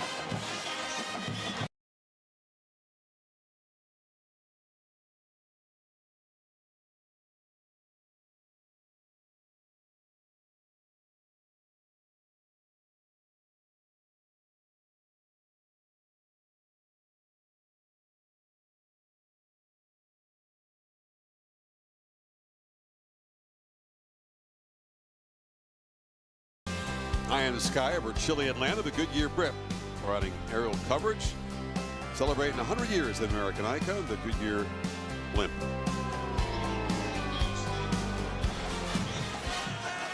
Taco Bell, of course, as they have been throughout the CFP, providing tickets for students from both schools to come and be part of the national championship tonight. Part of the Liv Moss student section of the year contest, which Ohio State won, by the way. They had the winning student section. How about that? Yeah. Winning a lot of things. Yeah, they sure are. Got the best band in the land. Well, that's just your unofficial title, is it? Or is I guess. I mean, a lot of people think it's. I think a lot of right people join me. Holly, what do you have? Well, Quinshon Judkins is having a night. He was the first team All-SEC running back at Ole Miss and went into the transfer portal. But before Ryan Day would add him to this team, he called his returning back, Travion Henderson, what do you think? Travion said, let me sleep on it, coach. The next day he called him back and said, I'll do whatever's best for the team. So adding Quinshon has had 2 fresh backs. He has taken 183 attempts of workload off of Travion Henderson, and you are seeing the fresh legs of these backs go to work tonight, guys. Good teamwork from the 1-2 punch. Henderson had the big explosive play. Feeling happy for his buddy. They've been quite a tandem. Impossible to stop. There's Leonard under pressure. They tried to get it to Greathouse. This passing game has a hopeful look, but not a very confident look right now. No. Again, this is just not their game.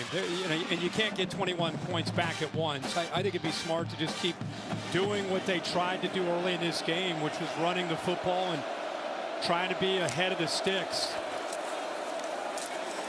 You run it on 2nd and 10, though, after the incompletion. You end up with a 3rd and 8. And think about it, their opening drive, 18 plays, 75 yards, and a touchdown. And since then, they've run 9 plays and have 20 yards. Think of that. First drive, 18 plays and a touchdown. Since 9 plays, 20 yards. All the cliches. They emptied the bucket. They burned a lot of fuel. The opening drive, it was evident. But after that, been short on answers against this Ohio State defense that collectively got themselves fired up after that first touchdown they surrendered. Leonard across the middle, and that is a completion, but short of the first down. Aeneas Williams stopped right there by Denzel Burke, or Faison, excuse me, and really 4th down. Yeah, he saw him late. If he got the ball to him a little bit earlier, he was looking left. You had Faison, who was separating away from Denzel Burke and just unable to get the ball to him early enough for the yards after the reception. Would have easily gotten the first down. Throwing it to him late allowed the Ohio State defender to catch up to him before the ball was thrown. Rendell, the punter, is out there. Marcus Freeman and the fine special teams coach Marty Biaggi have been known to use some fakes and some trickery, and they need something here. And the roll-out pass is incomplete. They roll the dice. Faison made a diving attempt, and Steve Angeli, the backup quarterback, was in there, took the up snap, and you had a feeling maybe desperate times when the Buckeyes were ready for it. Well, I mean, Ohio State special teams all week, they thought about the potential of a fake. And when you see the backup quarterback go in there, it's pretty obvious the ball has a chance of coming out, and Denzel Burke gave him just a bit of a cushion. If he could have held on to this, it's a first down, but the ball goes through the arms, and the Buckeyes take the ball back in great field position. Yeah, that throw was tailing away from a really tough play for Faison to try to make. And when a gamble like that deep in your own territory doesn't pay off, the odds get even steeper against you. Ohio State now from the 33, trying to make it a 4-score game. Take a shot here, down to the bottom. Henderson dodges a man in the hole and bounces forward. 4-4. Buckeyes have mixed up, been pretty balanced with their run and pass. They got 166 on the ground. That big run in the last series by Junkins, only 144 through the air. But it's just the way they called this game. Chip Kelly, masterful job along with Ryan Day and this offensive staff of what they put together against a really good Notre Dame defense.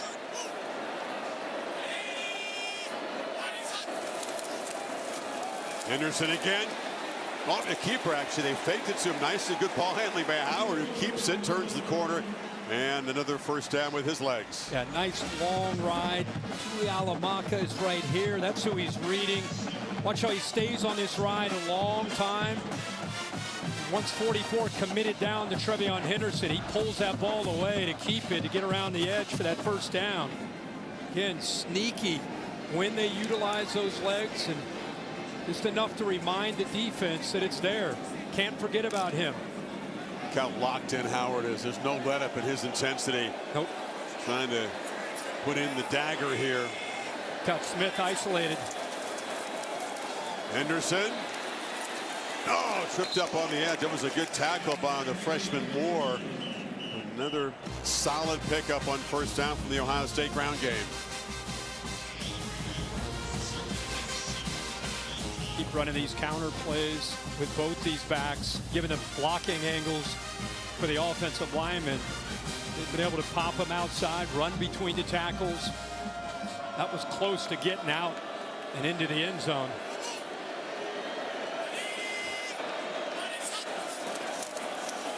Howard on the move. Flag is down as he looks to throw back. And Buka draws a crowd. And it'll be dropped short of the marker. Ohio State has been able to avoid penalties very well tonight. Yeah, it's their first, and it's going to be a hold on the right tackle, 70, Josh Fryer. Think about that. No penalties until midway third quarter. 10-yard penalty, second down. Nothing approaching a turnover. Notre Dame knew they needed some breaks. They've been a great team at creating breaks. They have been given none tonight by Ohio State. Now there's the AT&T connected cam. Ohio State trying to bring the defense with Will Howard, and you can see able to work to the edge there. Like the safety, Don Schuler had come down.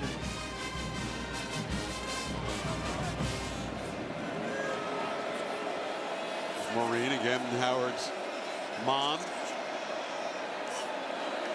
watching her son potentially live out his dream tonight. Henderson.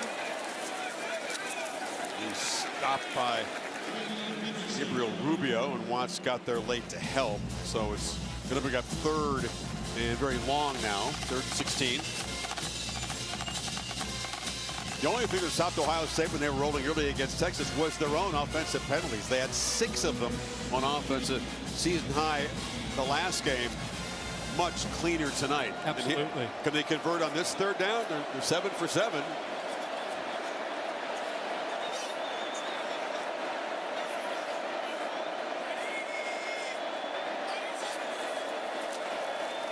Howard has time, launches to the end zone. Wide open is Tate, but he just overthrew him. He got behind Christian Gray, and that's maybe the one thing Howard would like to have back tonight. I keep waiting for him to take these shots. Watch Rod Hurd. He comes down, gets occupied, so you got a one-on-one shot. It's a little slant and go. See the safety get occupied underneath? So you got a one-on-one chance, and again, do not think it's just Jeremiah Smith that can go by these defensive backs. Tate does a great job, and Howard just puts a little bit too much on it. Took that to get their first stop on third down, and now Jaden Fielding on from 46 yards. And slides it inside the right upright. So the Buckeyes sniff out that fake punt in a very short field goal drive to stretch it to 31-7. All-State continues to celebrate every field goal in PAT by making donations to the university's General Scholarship Fund. Thank you, All-State.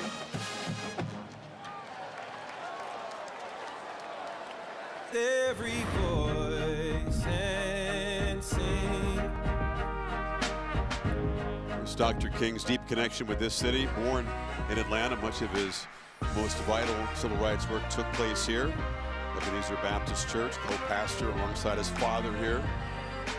Dr. King actually spoke at Notre Dame 50 years ago. It was 2 weeks after the I Have a Dream speech in Washington. Went up to South Bend and spoke. I didn't realize that.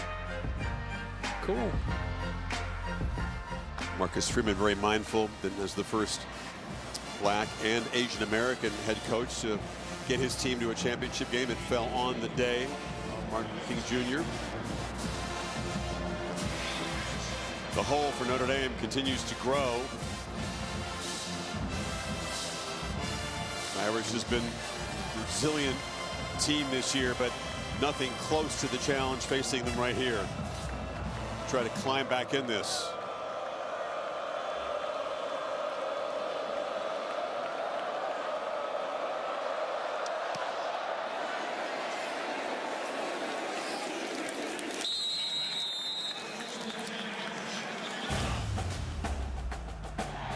I got something coming up.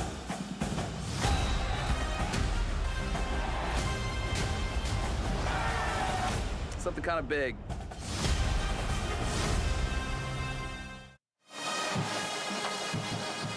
Then Powell is Chad Powers, new face of second chances from Eli and Peyton. Man, such a contrast between that opening possession for Notre Dame and Riley Leonard just digging deep. So gutsy, so efficient. This is why they started the game that way. 9 carries by the quarterback in that opening touchdown drive. And since then, obviously, they've dialed that way back. He's had just a couple since that opening drive. Think of that talented backfield. Even Aeneas Williams, who made so many big plays last week against Penn State. You throw Love, Price, and Williams all together. 7 touches combined. 14 rushing yards, 7 receiving yards. Really shut down. Catch made by Chris Mitchell has been featured tonight.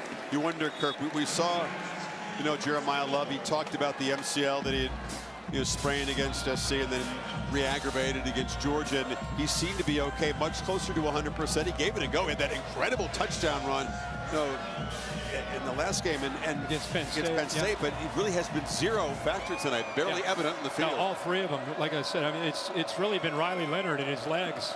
It's about all we've seen. It is the first down for Notre Dame since that opening drive. Leonard looking to throw on first on the move and finds Bo Collins, who takes a shot. And they pick up about 10.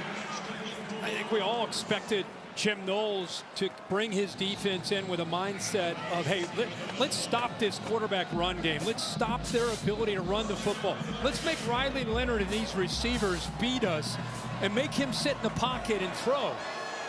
And after that first drive, that's what we've seen. Take away the run game, make Notre Dame throw the football.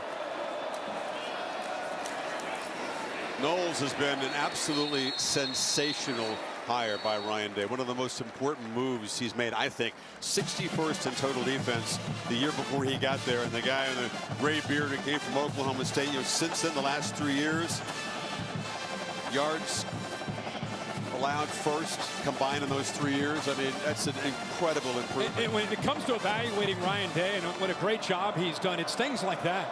Hiring Chip Kelly, hiring Jim Knowles, the staff that you put together, the roster you put together. Leonard chased and knocked down Sonny Styles on the sack. Ohio State's front continues to be relentless. It's an 11-yard loss. They cross up their linebackers here. Who's Cody Simon, who blitzed this way, and then you get Sonny Styles, who comes around on the other side right off of it. Nobody picks him up. The back is late, and Price trying to come up. Nice wrinkle as we talk about Jim Knowles. He dials one up to get home. Pass rush backers still in the game for Ohio State here on 3rd and 19. Pocket collapses again with an arm draped around him. He delivers a downfield throw, tried to get to Mitchell Evans, and there's a flag in the play. Ransom and Igbinosun converged on the tight end, and that penalty may keep this drive alive. I think Igbinosun allowed him to get behind him. Defense number 1. Never really located the ball until it was late. Automatic first down. More penalties in coverage than anybody in college football this season. He'd really cut down only one of them the last 4 games. He settled his feet right there already. It's already pass interference. His right arm was hooked around his hip. And then contact there late. So a good call by the official. And Notre Dame picks up a first down. It's been a problem, as you said, for him all year. A lot of holds, and you can see right there, 15, he said. The Irish will take any break they're given, because there haven't been many tonight. On the pitch to the tight end, Raritan, and he did step out of bounds, slipped through the tackle of Downs. He was able to get him out after a 6-yard gain. Again, they're in these obvious passing situations, and Denbrock doesn't have a lot to work with this year when it comes to this passing game. He can't be overly sophisticated, but he has done a good job here of trying to mix up these looks. Ball out in a hurry. Sometimes he's creating. Keeper, and he's near the marker. They beat Penn State, Kirk. They did a couple of things that were out of character. They were very efficient on third down, 11 conversions. Also had 3 downfield pass plays of 30+ yards. Hadn't had that many in the game all season. You wondered, could they even get close to that tonight against an even better defense, and they haven't. Well, and it's tough. That was a game that was back and forth. You know, right now you're down 24 points in obvious situations. The defense, they're aggressive, but they're also trying to play smart to not give up those big plays. Leonard bounces it to the outside, easily converts inside the 35. Well, that's their first conversion of a third down since the opening drive. They started 2 of 3, converted a couple fourth downs, 0 for 4 on third down since, so they finally pick one up. To be limping a little bit after that carry, Leonard is not going to come out. And a sideline throw, jump ball on the edge. There was Jaden Thomas battling Denzel Burke. But Denzel Burke uses his experience there in phase. His 51st start as a Buckeye at corner. He's had a lot of great moments. He's had some challenging moments. That's life as a corner, right? He's fought through that. That time, just a perfect job of, as I say, right with the receiver, turns his head, locates the ball, and knocked it away.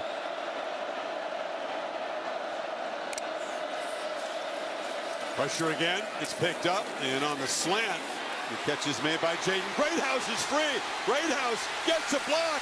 Touchdown, Notre Dame. Offense comes back to life for the first time since the first quarter. 75-yard drive, aided with a penalty, and the Irish strike from 34 yards out. You got to give Greathouse a lot of credit here. He breaks 2 tackles, the first on the backup corner, Jermaine Matthews, then the safety, Caleb Downs, and look at the block downfield here by 10 of Chris Mitchell to eventually get him into the end zone. So the Irish, Marcus Freeman, still fighting here in this third quarter. And it played an important role in that game against Penn State. Makes his first catch. They'll go for 2 here. Trying to cut it to a 16-point game. Of course, this would make it within 2 scores. Faison, who comes in motion. Leonard rolling that way. Shovel pass into the middle. And an impact play, finally, from Jeremiah Love.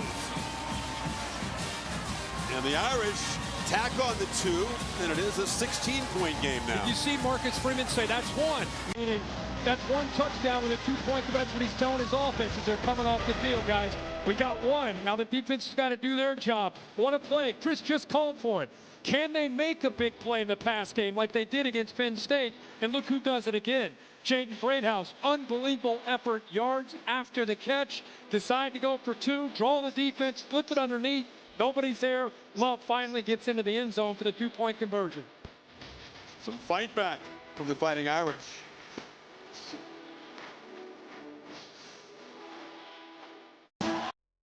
Want to talk football with a friend? Just tell Siri. Call Jesse on speakerphone. Notre Dame spreading the football around. Did get the pass game going in that touchdown drive. Now have to put that defense back out there and see if they can get a quick stop against Ohio State. Did their job in the last possession with the help of a holding penalty, forcing the field goal.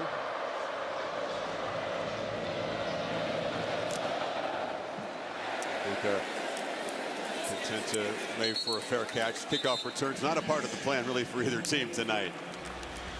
So Howard and the Buckeyes, cushion not quite as comfortable, but still up 16 when you come back. Ryan Day's passions on display tonight. This new format provides new challenges, but also new opportunities. That guy was vilified, as it was his team, as you know, after that Michigan loss, written off. And from the ashes of that, he found a way to frame it as a 4-game opportunity for redemption. And he pushed all the right buttons, and it's been, his building the Woody against the world since then. And it's been effective. Really has. I mean, you can see the intensity in his eyes. And give him all the credit, man. After that game, he has gotten this team to buy in, as they said, 4 more games, and they're close to trying to finish that off. Buka makes the catch on the slant. Talk about the numbers and the highest winning percentage, minimum 50 games. There he is at 873, just behind Knute Rockne and Walter Camp, inventor of modern football, ahead of Leahy. That's all. That's all time. Yeah. Highest winning percentage by a head coach with 50 games. By far the highest active.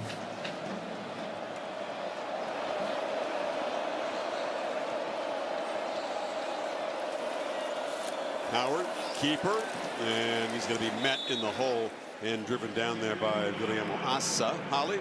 You talk about Ryan Day turning the tide. After that Michigan loss, he had a meeting. It was only the players and Ryan Day in a meeting, and everybody that I've talked to that was in there said it was a hard meeting. A lot of truth were told.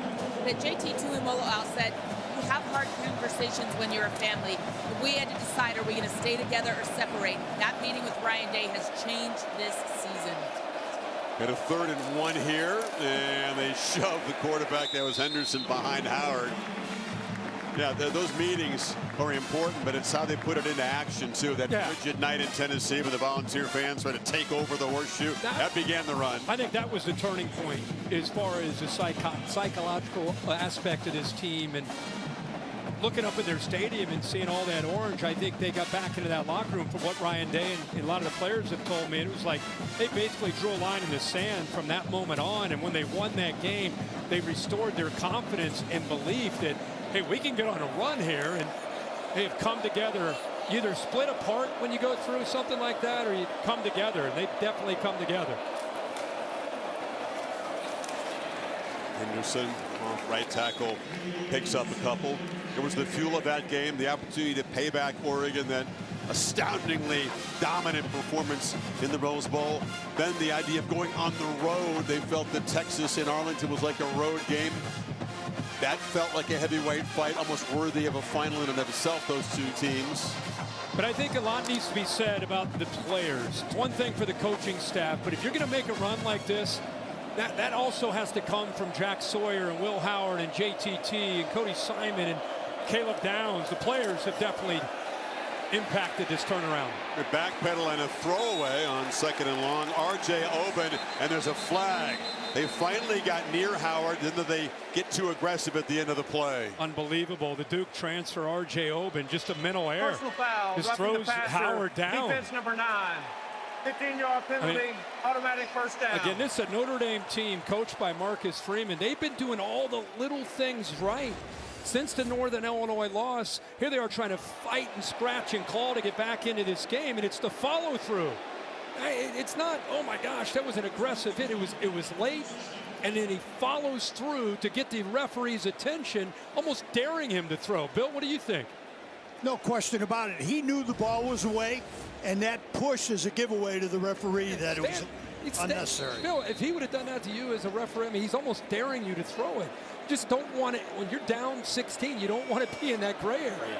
The frustration in that mental mistake. Instead, Ohio State, instead of having a punt, now they're in Notre Dame territory, and Henderson continues to grind away. That should be the final play of the 3rd quarter. Ohio State adds 2 points to the lead in the quarter, and with 15 to play, the lead is 16 here in Atlanta.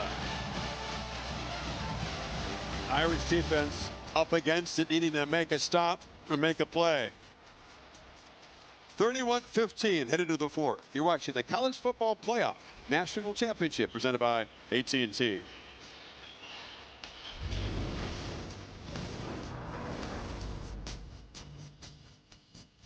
Coach, you've cut it to a 2-score game. How do you get a stop and build some momentum here? We're going to have to. We're not helping ourselves by that penalty right there, but we got to get a stop. And that's what I told our guys. All right, we can't help what happened that last penalty. We got to get a stop. We need a takeaway if we can. And we got to get the ball to our offense and still keep it a 2-score game. Then we can go and try to get some points and try to make this a 1-score game. But that won't happen unless we get a stop here. Thanks, Coach. All right, thanks.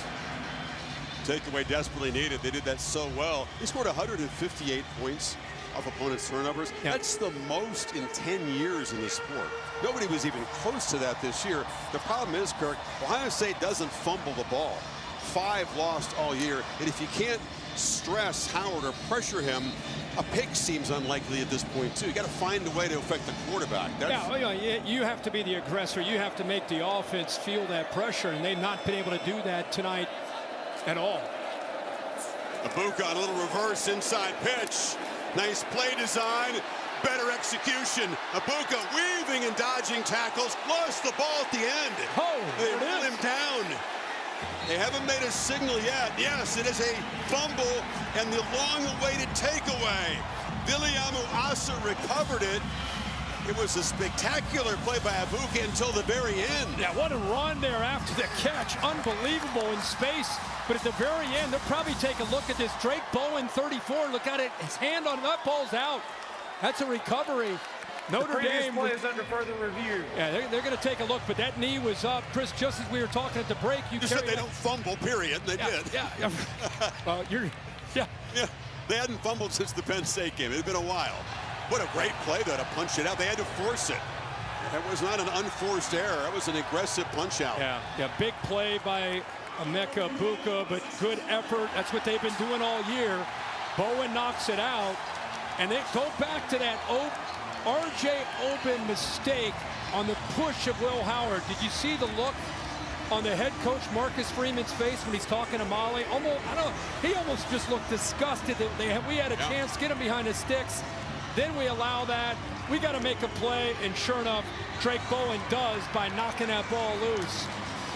Some juice on the sidelines, how you can see it. The defensive team over there, and there's some belief in the building for the Irish faithful. After further review, the ruling on the field stands. First down, Notre Dame. So the first turnover tonight, created by Notre Dame. He's still 80 yards from the end zone, still needing, as he said, those 2 scores and two-point conversions. Remember, he said that's 1. Now he's trying to get number 2, meaning a touchdown and a 2-point conversion. Long way to go. Let's see what this offense can do.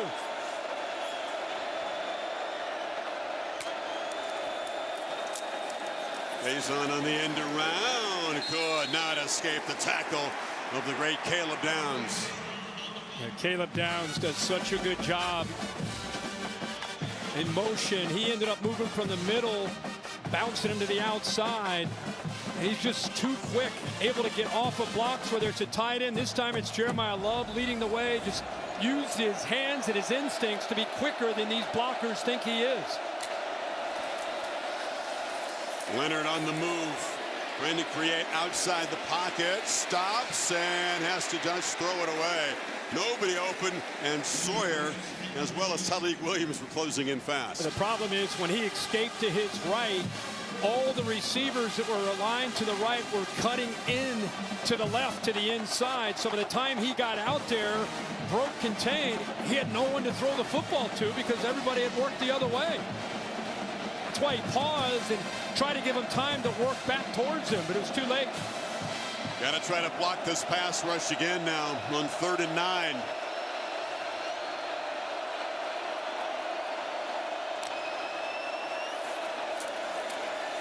Leonard has time. Down the middle, catch made. It's Greathouse, who's made 2 big plays in the pass game in Ohio State territory. They get a 30-yard chunk.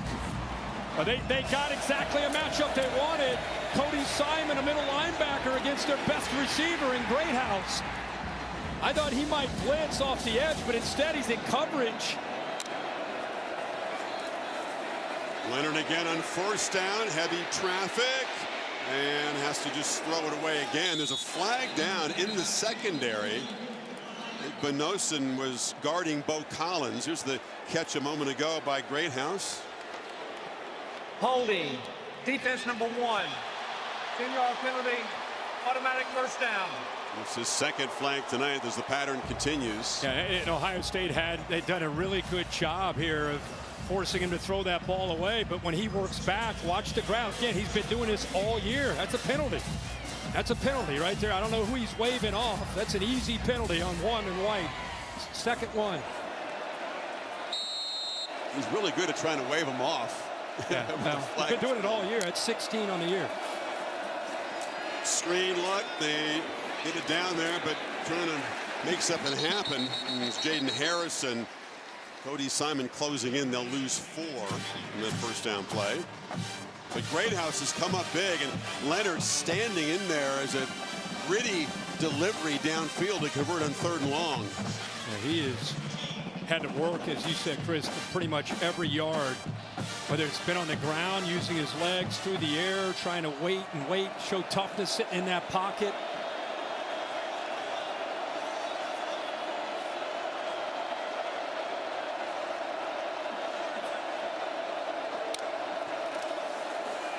Quarterback keeper, Leonard, trying to follow the block of Love.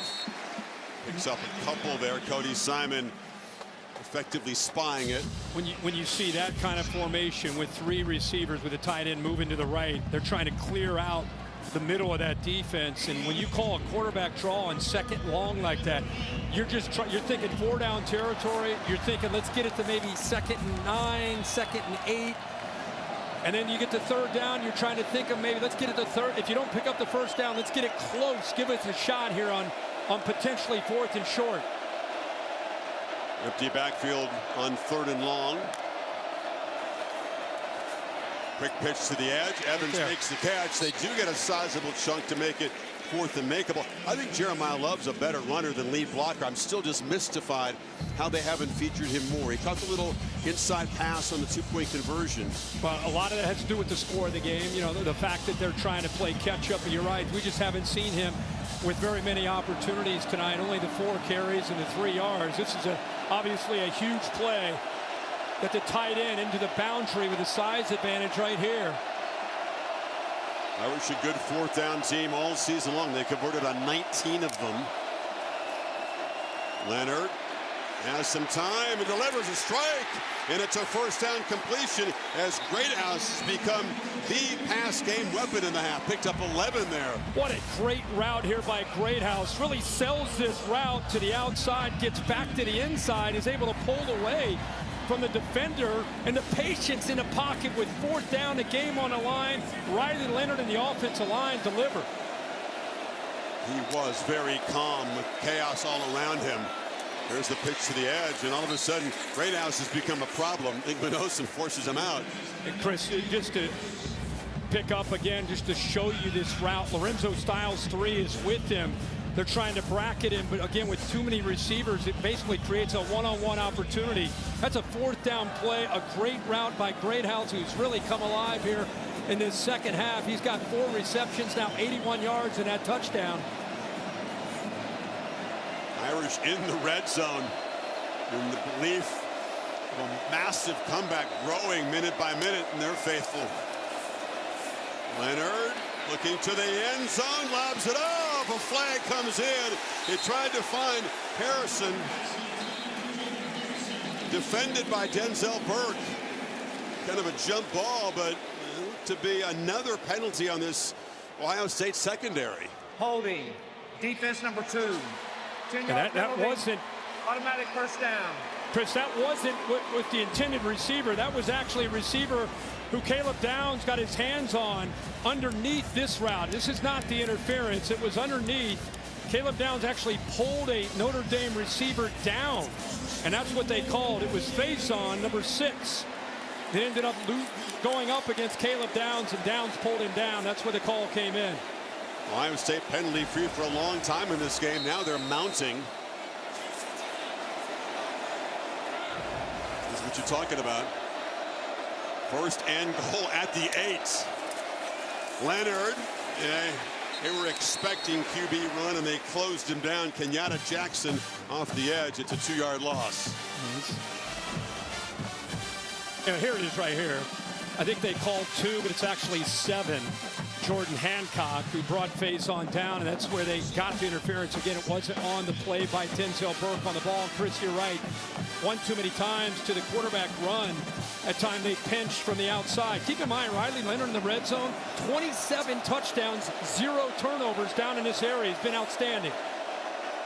They have to throw it to score. Ohio State tough to run in from here. Fade, and it's contested on the edge there, but it was Ransom holding up against the tight end Evans. What a matchup. Evans, who is from Ohio, went to Wadsworth, came off an ACL. last year. He's had a great year at 6'5". Lathan Ransom, who's played a lot of football in his day, 6'1". Feeling was that Mitchell Evans was going to have a big game for this offense, limited to 2 catches for 15 yards. What can Leonard do here on 3rd and goal? Field goal doesn't do him a lot of good. From the pocket, zips it short, and it's broken up. Tried to go back to Greathouse, who's been featured so much, but Hancock got there to break it up. Good job there. You know, Jordan Hancock, I think he's one of the better slot corners, nickelbacks in the entire country. Tremendous length at 6'1", 195 pounds. You saw it with an interference earlier, a few plays ago. That time makes a big play there on 3rd down. And they're bringing their field goal unit out here. Be content here to cut the lead to 13. 70-yard drive. Did take 5 minutes. Have to be alert for a fake. Again, the fake punt earlier was snuffed out. And the field goal unsuccessful. And the problems continue in that department. And they send out Jeter, who had come through with the clutch kick against Penn State. And the play clock winding down. It seemed kind of hectic at the end. The timing was off. And the Irish come up empty.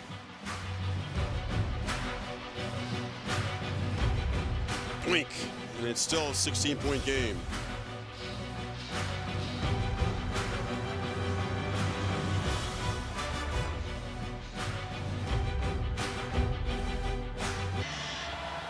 Good moment earlier, the CFP director Richie Clark, Jimmy Pitaro, ESPN chairman, of course, Nick Saban and Terry Saban, two of my local Atlanta students.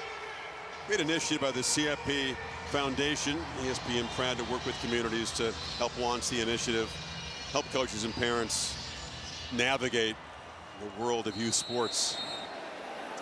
So the lead is still 16. Ohio State with the football back. 9:27 on the clock. Sean Judkins, deflator for Notre Dame. Kirk, they finally get the takeaway that they've been looking for, that Freeman had been preaching for. They drive down the field, stall, elect to kick the field goal. It seemed kind of hurried, the team getting out there, and then you doink it. Yeah, and my thought is it's just a matter of possessions. You know, with 9 minutes to go here, you get it to 13. In best case, if you're going to kick it, are you going to get the ball, you think, confidently back with Ohio State out just working clock, even with 3 timeouts to 2-minute timeout? And it puts a lot in your defense where, you know, you had a shot down in there close. Howard breaking free and falls forward. Respect for Ohio State's goal line defense might factor in it. Ohio State players feel like it's gotten in opponent's head how tough they are to score on down there, and Freeman might have felt it was a low percentage play from the 7. Yeah, probably so. Now Ohio State, like I said, they get the ball back, continue to run the football, get Will Howard, continues to be involved in this run game. 11 carries, 51 yards. Not in any hurry at all.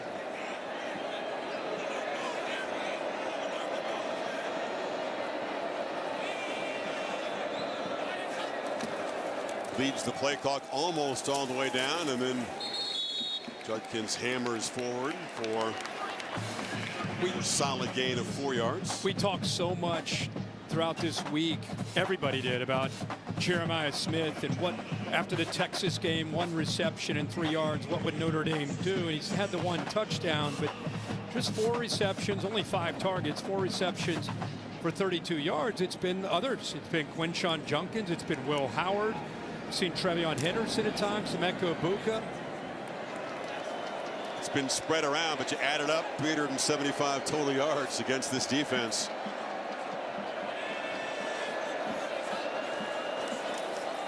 Judkins knocked down at the 40 by Drake Bowen. I think that's the thing, that if Ohio State goes on to win this after that Michigan game, think of the defenses that they played. Tennessee, we talked about Tennessee's defensive line all year, how great they were in that defense overall, one of the top 5 or 10 in the country. They knocked that one down. Oregon, we know what Oregon can do with Dan Lanning. They take care of Oregon. Texas, one of the best defenses in the country. They go through Texas. Notre Dame, you look at the numbers that Notre Dame's put up. One of the best defenses in the country. So that's what's been amazing. It's not just they're putting up numbers, it's the defenses that they've been facing and the ability to be versatile in how they attack. Brilliant on third down, 8 of 9 until that incompletion to Smith. So the Irish do get a stop, and they'll get the football back. First punt of the evening for Ohio State. So yeah, they've been able to play their best at the end of the year against the best competition. That's why they're closing in on a win here. Exactly. Yeah, I mean, they played their best and they executed it their best against the best defenses they faced after that Michigan game. Joe McGuire, the Aussie, and they're watching 16 time zones away. The Irish are going to move around. Can they come up with a tricky block here? They try to come at you from different angles. McGuire gets it away coolly and drives Perlman back. He's a sure-handed receiver, never drops the ball, rarely breaks a long one, and brings it to the 20-yard line. That was a nice job. 51 yards on the punt. Notre Dame, 6:25 to work with, still needing a couple touchdowns as Goodyear provides our aerial coverage tonight, taking innovation to new heights for a century. Happy 100th to the Goodyear blimp. The CFP National Championship is presented by AT&T. Connecting changes everything. And in part by Taco Bell. And Modelo, the mark of a fighter. Here's the sequence of plays that sparked a potential turnaround for Notre Dame. It's Greathouse getting loose here. Finally, the passing game produced an explosive play. That was the first part of it. Then they had to create the turnover, and Drake Bowen punches the ball out of Ibuka, and they have a nice drive going. Yeah, they got the ball back. Here's a 4th and 5. Once again, we see Greathouse make a play. They got a penalty, got him closer, and then a tough decision for Marcus Freeman. Elects to go for 3 to cut it to 13. Off the upright. They don't get any points. Their defense comes up with a stop, so they do get the ball back, but just 6:25 to go. Still have all 3 timeouts. Even had you made the field goal, you're still down 2 scores at this point, as it is 80 yards from the end zone. Jeremiah Love in the game. He's blocking for the quarterback instead of touching the ball. A nice job by Leonard to buy time and then find Collins across the middle, and it gets the drive going with the first down. He's done a nice job. Ohio State's determined to make him play from the pocket, and there's been times when things have really caved in on him, and he's done a nice job of locating downfield open receivers. Mitchell Evans bumped down after a short gain. Leonard has shown toughness really throughout. That opening drive was epic. I don't care what happens from here on. We're never going to forget that. No. Then obviously a rough patch, and now he's continuing to show that grit and that calm in the pocket. Absolutely. Ohio State, obviously, they are in keep everything in front mode, keep everything in bounds. Across the middle, Evans, first down, Moore, still rumbling. Big fella deep into Ohio State territory, and the Irish got something going here. Boy, he is such a talented tight end for his size. Mitchell Evans, again, out of Ohio, finds a soft spot. This is what's amazing. This guy's 260 pounds. He's running away from those safeties. What a play. 33-yard chunk. Exactly what they needed. It could not be a methodical drive. Had to happen quickly here. Leonard steps up, and he'll be swallowed. JT Tuimoloau got him. Continues to be a major force on the edge in this CFP. Limps off, a little slow to get up, and now back down, holding that left foot or ankle. Yeah, up again. What a matchup it's been all night with he and Jagusah, the left tackle. And I think the job that they did downfield with the coverage allows JTT eventually to be able to get to the quarterback. It's the second sack for this Ohio State defense. They pressured Leonard frequently. Ends up being a 2-yard loss, and while they attend to JTT, we'll step away. 4:40 left.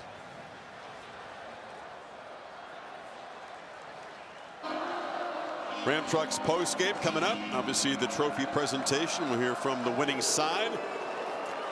Tuimoloau, by the way, a very quick stop in the Ohio State injury tent. He's right back out there. Can't play this play, but his helmet back on and looked ready to go. Got to sit one out. 2nd and 12 after that short sack.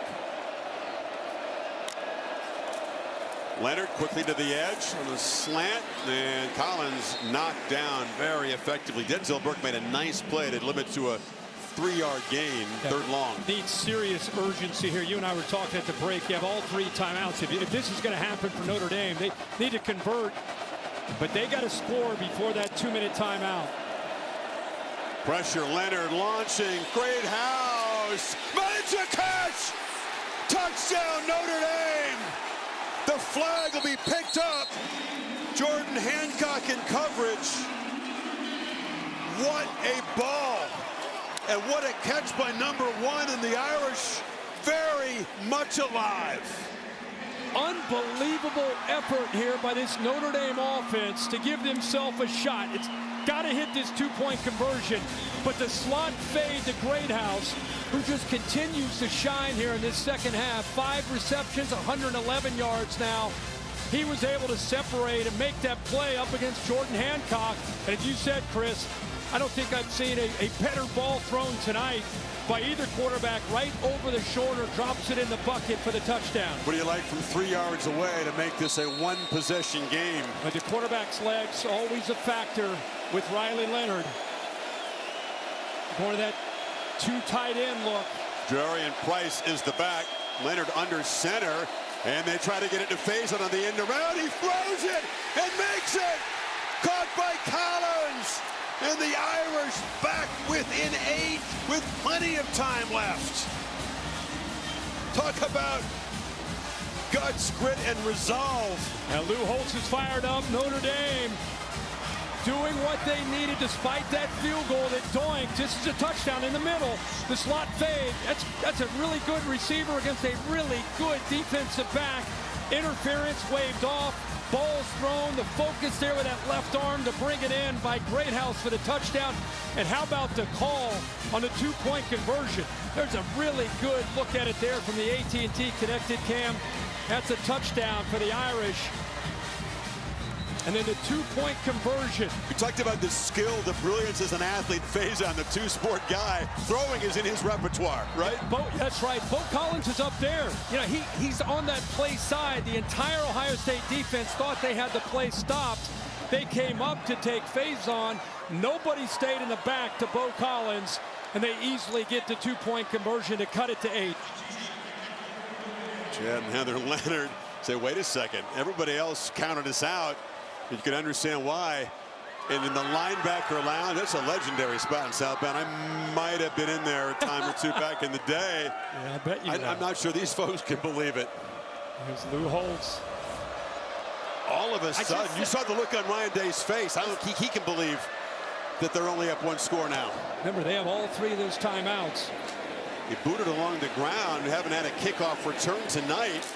And this will be a very short one, stopped at the 23. I barely got the sentence out of my mouth about they have to score if it's going to happen before the 2-point or before the 2-minute timeout. And the very next play, touchdown. They got it with 4:10, 3 timeouts, 2-minute timeout. Now, what does Ohio State, Chip Kelly and Ryan Day do? They've been somewhat conservative here with the big lead in the second half. What's the approach here with the quarterback who you trust? An offense, many times, been able to move the ball at will. What do you go to? You got a lot of options. Kelly does, certainly as a play caller. The ground game has been effective. Howard has been efficient, just 4 incompletions tonight. But all of a sudden, under some pressure here. Judkins has been a reliable option. It's a solid first down game. Chip Kelly going with a 3 tight end look there. There he is right in the middle. The former UCLA head coach who came over to join Ryan Day is the offensive coordinator and play caller. So much on the line right here with the decision making. He went with 13 personnel, 1 back, 3 tight ends to run the ball in that opening play. Now he changes the personnel groupings, gets 3 receivers in. 3 of them off to the right. Ibuka next to Smith. It's a QB run. Howard gets loose. They gave up the edge, and the quarterback makes him pay for a first down across the 35. Picked up 8. What a job, Chris, by Donovan Jackson, the left tackle. Tui Alamaka right there trying to set the edge. He gets down, makes it a little bit easier. And once again, it's Will Howard's legs that make a big play. Again, you forget about his ability to make enough, just a few plays with his feet, and he does it again. 8th first down gain with his legs tonight. And Jordan Clark is down, but being helped off the field. Good to see. By scoring so quickly, your point was a good one, and having that 2-minute timeout to work with. Irish didn't need to get the stop there, but Ohio State stringing together a couple of first downs here would make it a very urgent situation for Notre Dame. Well, you also, if you're Notre Dame, you got a lot of momentum after the score. You got the crowd buzzing. If you're a defense and you're thinking about trying to make this a reality, you really don't want Will Howard making plays with his legs. This defense has made so many plays this year for Al Golden and Marcus Freeman. Can they make another one to get Riley Leonard the football with a chance to tie this game?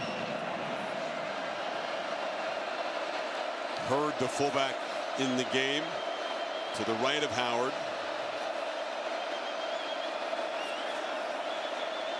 The Irish fans making some noise for a change. Keeper all the way, and he's tripped up. Flying in to make the play was Adon Schuler. Grabbed him behind the line. A loss. Chris, a quick giveaway is I'm a safety, and I see this right here. That's a guy that hasn't carried the ball, Patrick Gert, all year. He's a great blocker, so the safety comes around. He's anticipating. Listen, they're running the quarterback. Gert's in the game. He's going to block. It's basically a 3 tight end look, so he cheats, overcommits to the run game of the quarterback, and comes up with a big play right at the line of scrimmage. And that loss makes it a smart move for Freeman to spend the first of his timeouts here. Still plenty of time if they can get off the field in this series.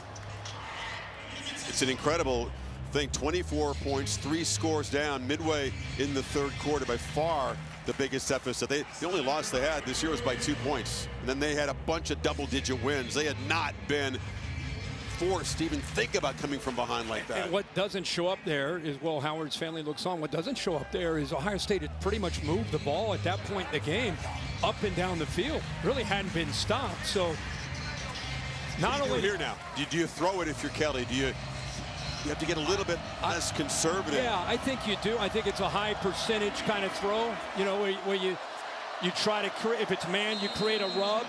You try to create some space. You got to trust your quarterback, which I think Chip Kelly has proven that he does, to make a good decision.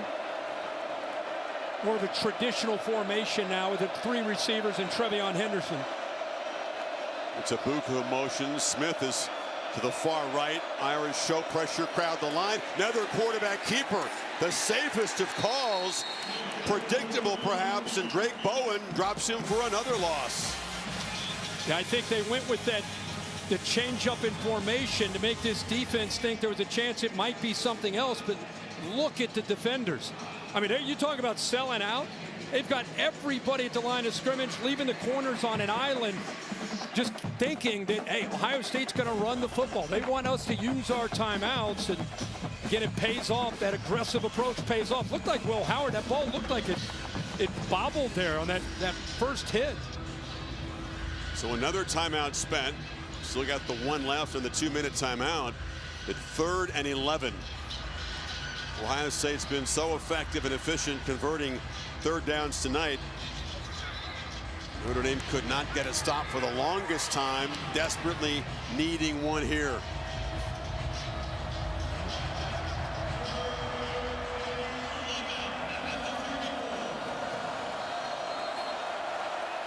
Still no touches for Jeremiah Smith here in the 2nd half.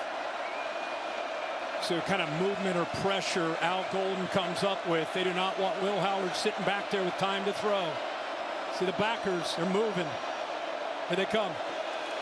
Heavy pressure, Howard delivers downfield. It's Smith, he's got it! Jeremiah Smith hadn't had a touch in the second half until that potential game clincher. First down at the 10. Oh, they went 0, meaning they blitzed 7. They left everybody on an island, and Ohio State thinks that's a mismatch with Jeremiah Smith against anybody. Not only that, but the corner, Christian Gray, gave him a cushion. Didn't jam him, didn't press him. Just sat back and let Jeremiah Smith run freely off the line of scrimmage. Will Howard's family, all the Buckeye fans, LeBron James, I think they're tasting victory, including that man right there, Ryan Day, after that throw by Will Howard and a big conversion on third down. 57-yard strike. It was the cat and mouse game all night. How do you play number 4? Zone, man, they gambled there on third long. Smith made it pay.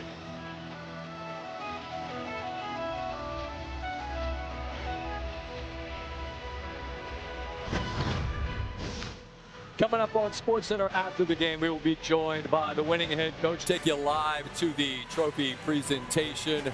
Visit with one of the star players of the game. The big man, Stanford Steve, is here as well with the worst beat of the year in college football.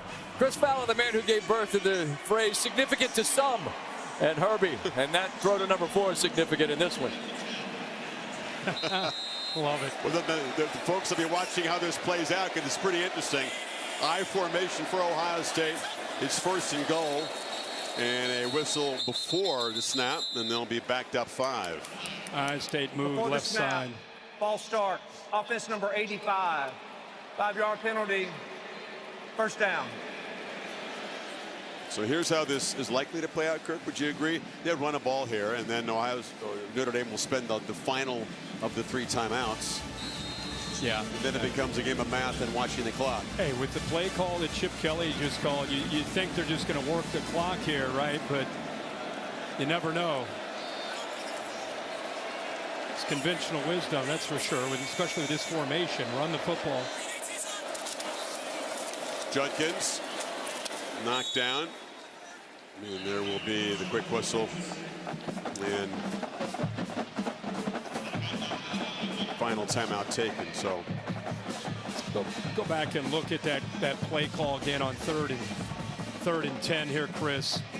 Soft coverage by Gray. Look at the throw here by Will Howard. Notre Dame rolled the dice, hoped that the 7-man pressure would get to him.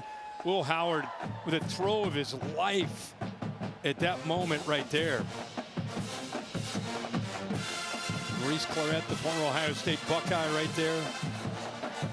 He's been an important part. Invited back into the fold by Ryan Day. And Will Howard talked about how important Clarett was to him. He told him the message was have fun again. Get back to having fun. There's Marina's mom. After that loss that everybody's attacking, and Clarett said have fun with football. And Howard told us that was a very important message here at that moment from Clarett. And Clarett helped UConn basketball, in their run to a championship, and has been going around for years talking to colleges, but now he's just there to help these players just understanding that some of the challenges they face being student athletes at Ohio State. So no more timeouts. Freeman cannot stop the clock. Smith is singled up to the left and said they're just going to run it, and now begin to play the 40-second play clock game. They don't have to snap it again until 1:13. That would make it 4th and goal. Yeah, you figure a play takes anywhere from 3 to 5 seconds, depending on how long it is. So that'll get it down to about a minute. Take it down to probably around 20-25 seconds or so. Obviously, a chip shot seals it, makes it an 11-point game. You just have to guard against the block. They haven't had a kick blocked all year, have the Buckeyes. And they'll just let it wind down, use every second of the play clock, and spend one of their own timeouts. Tell you what, Jeremiah Smith's made some electric plays. The first 2 playoff games there right off the bat, right? They find the end zone on the first possession. Quiet against Texas. And that end of game situation, that single coverage when he says, "He can't be guarding me one-on-one," that doesn't work. It didn't hurt Notre Dame that much tonight, really. He was quiet until that crucial play, and he couldn't be covered in that case. Yeah, he's reenacting the play with his fellow receivers down there and telling them what he did. I mean, Notre Dame, they had to bring pressure. They had to take a chance. They haven't left Smith out there on an island too much, and one of the few times they did, the Buckeyes and Will Howard make them pay with a perfectly thrown football. See Brian Hartline, the receiver coach, who really does such an incredible job of running that room, recruiting and developing. So many great players have come through there, and trying to, with a true freshman, just encouraging him, telling him to stay focused here in the last minute 13. So a 3rd down play, Kirk, assuming they do run it, likely to run it back to the left, to the middle. Chris, real quick, here's Jeremiah Smith right here.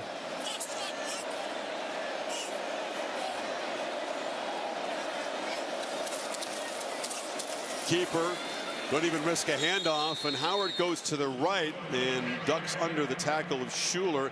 You start the clock, and it's going to be down around 25 seconds, 30 seconds. Yeah.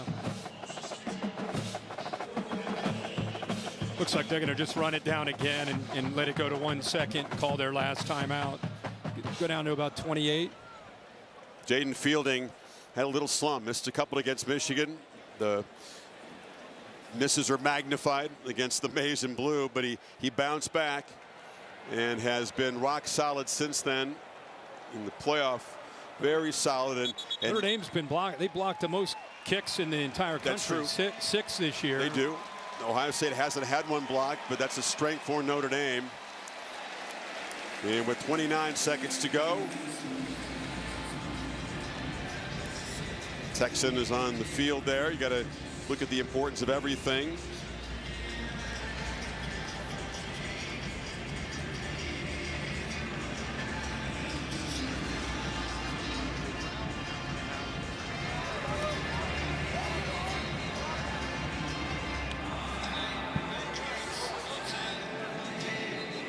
No, it's a great story.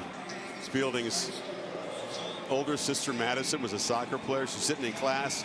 They come in, they fetch her. It's the sheriff in town and the athletic director. So we've noticed you play soccer well. Come kick for the football team. This is like an 8th grade. And Jaden's a much younger brother at the time. He got so inspired by the fact that Madison kicked for the football team that he kind of took up kicking. He's basically a soccer player first. That's a cool story. It is. Not often to hear a big sister inspiring a guy to take up football, and now Fielding for the final punctuation of this game to make it an 11-point game from 33 yards. You miss it, and the Irish have hope. It's good. And Ohio State is going to walk out of Atlanta national champions. Marcus Freeman's team showed the trademark toughness and grit, resolve. The odds looked impossible. And in the end, the lead was a little too much to make up. But man, they showed some grit. They sure did. Yeah, they fought back the way they have all year. But this is really about Ohio State. It's about Ohio State overcoming some of their own adversity, obviously, at the end of the year, and getting on a determined 4-game run led by that man right there. He made it clear when the dust had settled after the Michigan game. He brought him in together and said, guys, we've got 4 to go, not 1. We're going to be together for 4 more games. Let's embrace each other. Let's keep fighting. And it's led him all the way to the finish line to a national championship. Pretty amazing. He beat Tennessee, kept saying a lot of football left. Beat Oregon, a lot of football left. Beat Texas, just 1 game left. But it wasn't easy tonight.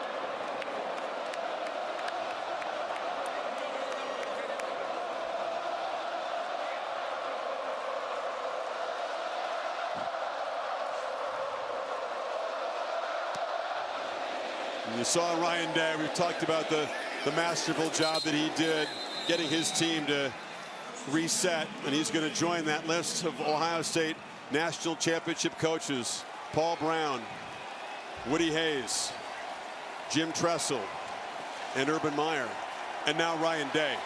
He's in that club. How good does that sound, man? I'm a friend of his.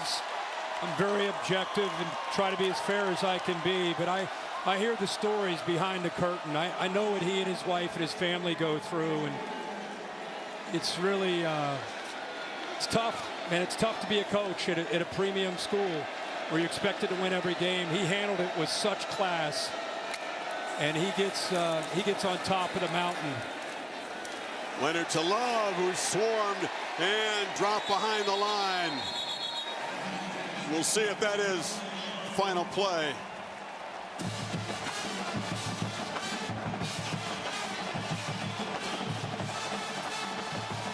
The longest, toughest postseason climb in the history of the sport. And after all that, it's Ohio State together at the mountaintop, champions of college football.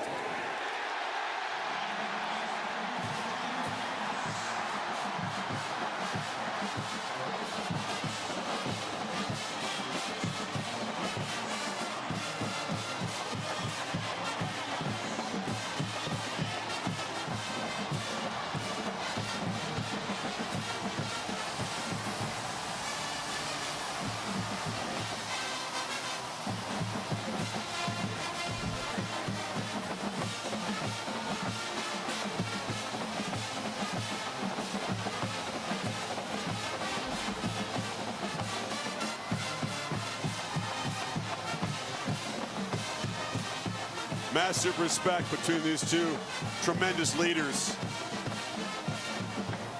Ohio State won the first national championship in the playoff era of the 4-team bracket 10 seasons ago. Now with the newer, bigger bracket, the job harder to do. And again, it's Ohio State, last team standing. And Ryan Day, a national champion with Holly. Well, Coach Day, the Irish have gained momentum. There's 2 minutes left, and you've got 3rd and long. What was the play call to Jeremiah that sealed this game? It was a go ball on the outside with a couple options. If they played one-on-one on the outside, we were going to take our shot. They did a great job of game planning us, and Will made a huge throw, and Jeremiah made a huge catch to seal the game. Trust has been unbelievable with this group all season long. Why have you all trusted each other? The Woody against the world to win a national championship. Well, the story gets to get told now, and it's a great story about a bunch of guys who have just overcome some really tough situations. And there's a point where there's a lot of people that counted us out, and we just kept swinging and kept fighting. It's the reason why you get into coaching, is to see guys overcome things, learn life lessons, and then reach their dreams. This is what happened tonight. You talked about the story being told. This team had to have resilience to write the perfect ending. What have you seen from this group in the hard times, in the moments that were hard, that got you here? Just sticking together, having each other's back. Faith is huge with these guys. And we built the foundation early in the season that we knew we were going to have to withstand some storms along the way. We did. We stuck together. We hung in there like a family does when things get hard. And we came out the back end. And now this just gives so much credibility to what these guys did all season. I'm so proud of them. I know you don't want to think about yourself, but for you, you've also been through a storm. How have you stood tall and led these young men? Yeah, they're my motivation. My family at home, my wife and kids, and then these guys. That's why I get up in the morning every day. It's just to try to make sure these guys reach their dreams and goals. That's all it comes down to. And then also just show as an example, when things get hard in life, you just keep swinging as hard as you can, you fight. That's our culture. National champions, baby! Come on, man!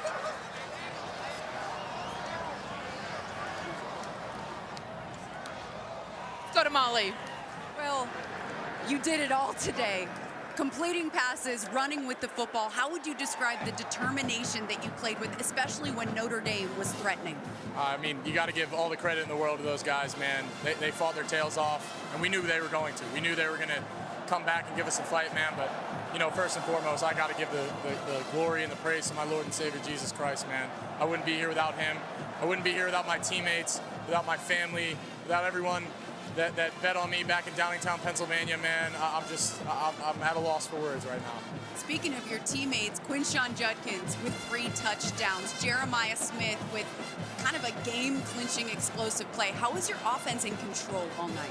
Yeah, I think we did an unbelievable job on 3rd down and winning the situations. And, you know, we talk about all the time we have to be the hardest playing team in the country, and we got to execute. We got to grade out champions. And I think we did a heck of a job when it came down to it of executing and getting our job done. Your team faced doubt just over a month ago. How did you use that adversity to elevate yourselves, make yourselves good enough for this stage? It made us come together, and it really challenged us, man. Like we were in a rough spot, and I just got to give all the credit to the guys in that locker room, man, for coming together and not letting that separate us, but letting it make us come closer. And I really don't think we'd be here if it wasn't for some of the adversity that we faced this year. And man, it makes it that much sweeter. You came to Ohio State to do something special. Now you're walking off this field a champion. How has this group and Coach Ryan Day changed your life? I don't have words, man. They've changed my life in more ways than I can say, man. And Coach Day and these guys here have completely changed my life. And I just, you know, Coach Tressel said it when he talked to us, but I can't believe God gave me the chance to be a Buckeye. There's nothing like it. Congratulations. Thank you so much. Go Bucks. Holly. Well, I'm here with a young man that's been wearing a Buckeye bib since you were about 6 months old. How does winning a national championship soak into a kid who has lived this his whole life? I can't even put it into words. It's the best feeling I've ever felt in my life. I mean, this is exactly what we had envisioned when we just all decided to come back, to go out and do it this way and end on this note. And we just thank God for giving us the ability to go out here and do it through the ups and the downs. He was with us right by our side, and we knew that. Overcame the adversity, and man, this just feels so good for this group of guys and this university and for Coach Day. I mean, it just means everything to me. You just told me a second ago we knew where we were going to do this. How did you know? Well, I mean, look, we went through some tough times together as a family, and we still knew who we were and what we were capable of. I shouldn't say we knew what we were going to do, but we knew what we were capable of. And we knew this was what we were capable of if we executed and put ourselves on the line every day in practice and trusted and believed in each other, and we did just that. And Coach Day and the coaches did a great job putting us in positions to be successful this whole playoff run. You and JT had a moment on the sideline, and he said to you, this is the last time we're ever going to play together. Let's leave it all out on the field. How have you two transformed and made the chemistry so great with this group? I mean, that's my brother. You know, we've been through the ups and downs of playing this game at a university like Ohio State, where the standard is excellence and being the best in the country. And it took us a while to kind of get our stride. And so, man, he was with me through ups and downs, along with everybody else. That's why this feels so great, is because when everyone thought we were down and out, we knew we weren't. We knew we were still capable of. And I'm just so damn proud of the guys and thankful that God gave us the opportunity to go out and do this. All right, born to be a Buckeye, born to be national champ. Jack Sawyer, thank you. Thank you, Ms. Rowe. Sawyer symbolizing the stalwarts, the veterans who hung around and waited and worked for this moment. The roster additions like Judkins and Howard, Caleb Downs, and the freshman Smith also playing a huge role. There's a lot more. We're going to have more analysis. We're going to have more interviews. The trophy presentation is coming up. Bill Bonnell produced the game. Jimmy Platt directed it. Special thanks to Operations Specialist Sydney Pennington, her entire technical team, and all of our crew here in Atlanta. Again, we'll step up for just a second, and then much more to celebrate Ohio State's national championship victory here in Atlanta.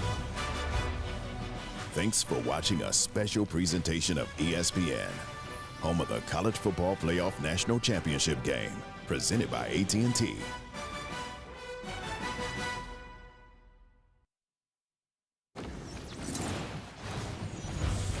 And just like that, we're back with the Ram Trucks postgame. I promised you there'd be a whole lot more to talk about and hear from these Buckeyes. You know, Ryan Day told us yesterday he was keenly aware, as only the people inside that building could be, what a great story they had to tell. But you have to win the game, he said, to be able to tell the story. And they've done that. And he began to hint at what he was talking about. He was trying to escape the Gatorade bath, get that headset off of him, and just throw it, get rid of it. Yeah. Someone's got a souvenir. They're not going to let him get away that easy, though. Oh, man, that's too good. Oh, he drilled him. Drilled him. Oh, that's the best Gatorade shower he's ever had. Has there ever been a football team, given what goes into the Ohio State-Michigan rivalry, that's gone from a darker, deeper low That's to the family. 4 games later? You're right there. And That's the family hug right there. His wife, 2 girls, his son, RJ. Special moment for them because, you know, the families, they go through the highs and the lows. Yeah. Probably more than the coach who's in the film room. So that was a great shot there. Sawyer interrupted the interview. He was like an adopted son, his first recruit here. Yeah. There's a special relationship. Chris, let's go back and one more time think about this 3rd and 11. Notre Dame with momentum. They blitz everybody. They play 0. Nobody on the back end to help the corner Gray out. And Jeremiah Smith, as he has the entire postseason, these 4-game run, makes a clutch play. Chris said it was a lot of times early in games against Tennessee and Oregon. And here with the game on the line, the veteran Will Howard. Line gave him just enough time. He puts it up, and Jeremiah Smith comes down with it, and that was game, set, match. Winning as the 8th seed.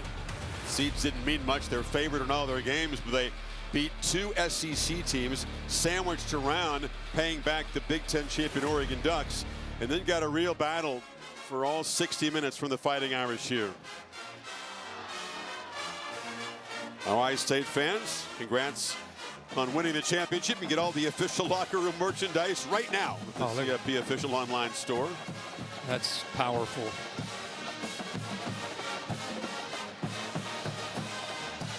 Emotions on both sides, powerful, no doubt, tonight.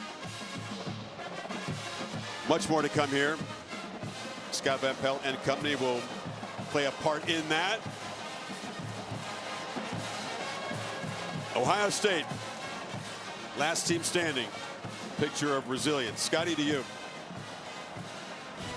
Chris, thank you so much. We will continue with much more reaction here in Atlanta. Full breakdown of the game on the way. On SportsCenter, we'll take you inside what will be a jubilant Buckeye locker room. Coach Day and the winning quarterback, Will Howard, are going to join us as well. You've heard from them on the field, but it's always cool in those moments when the dust has settled and the sweat's dried a little bit to get the perspective as it really lands with them, just exactly what they've done. And you're waiting to see that live trophy presentation. That is coming as well. Ohio State are national champions. All that and more coming up on the Ram Trucks postgame, presented by Ram Trucks, built to serve. Somebody let me up! We tripled the size of the playoff. It's huge. 12 teams have an opportunity to win a championship. You will see the best on display.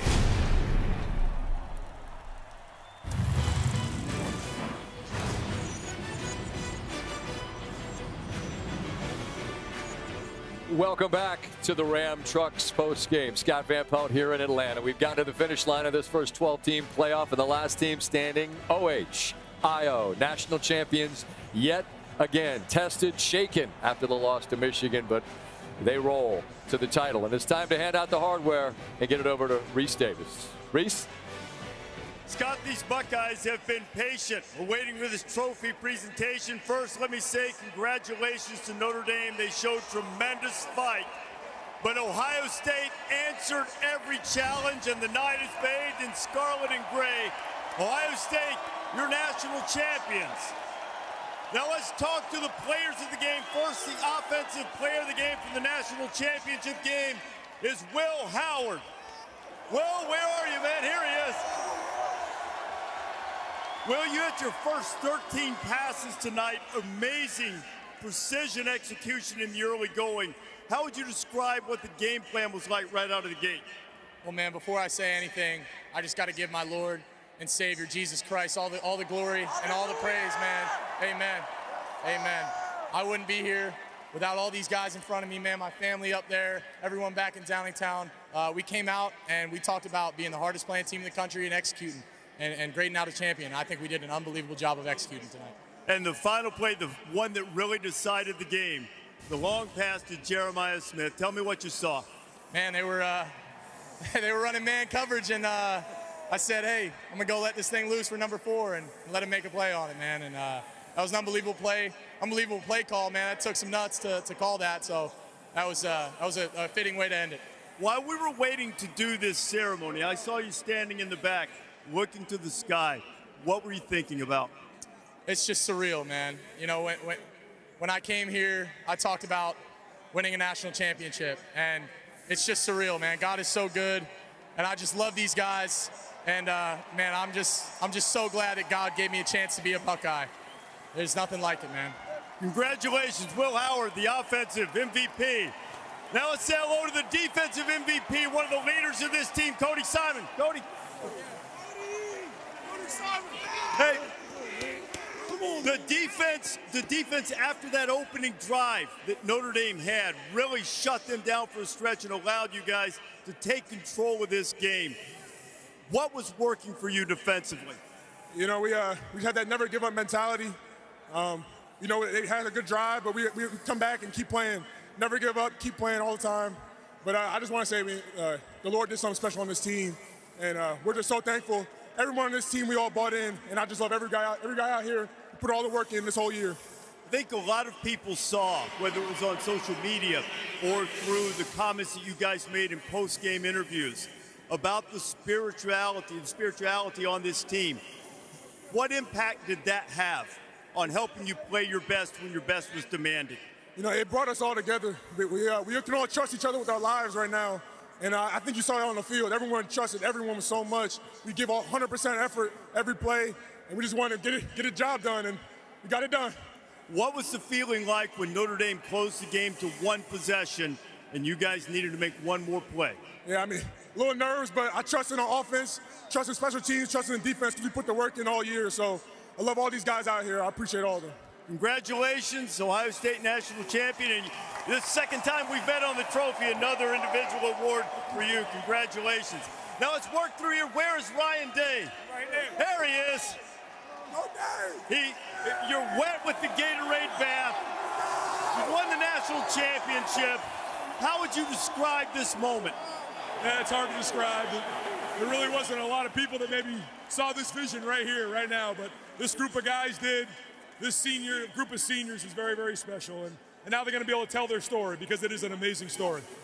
It is, and you've given all the credit, deflected everything toward the players and what they've accomplished. But things change when a coach is a national championship coach. When do you think that's going to set in for you? Oh, I have no idea. It's all about these guys and the journey they've been through, and I couldn't be prouder about a bunch of guys. And this is why you get into coaching, to see guys reach their dreams and goals after going through adversity. And nothing great has ever been accomplished without going through adversity. And we're going to have a good time tonight, and I know everybody in Columbus is as well. Well, before we have the best time, let's get Rich Clark, the executive director of the College Football Playoff, to present the trophy. Thanks, Reese.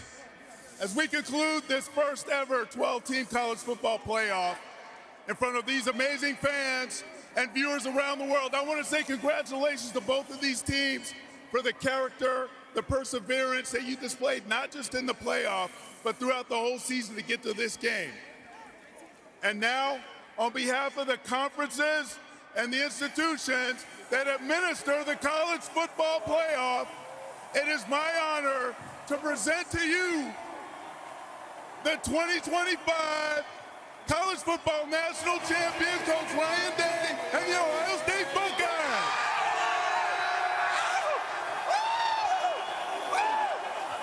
Scott, they wanted this badly. Everybody's wanting to get close enough to touch it. So I'm getting to the back. A championship night for Ohio State. Scott, back to you. And then, what a scene and what a roar in this building from the incredibly passionate fan base from Ohio State. The Ohio State Buckeyes, national champions, the first of this 12-team era, and they knock off in succession Tennessee, Oregon, Texas, and finally Notre Dame. They stand alone, champions of college football.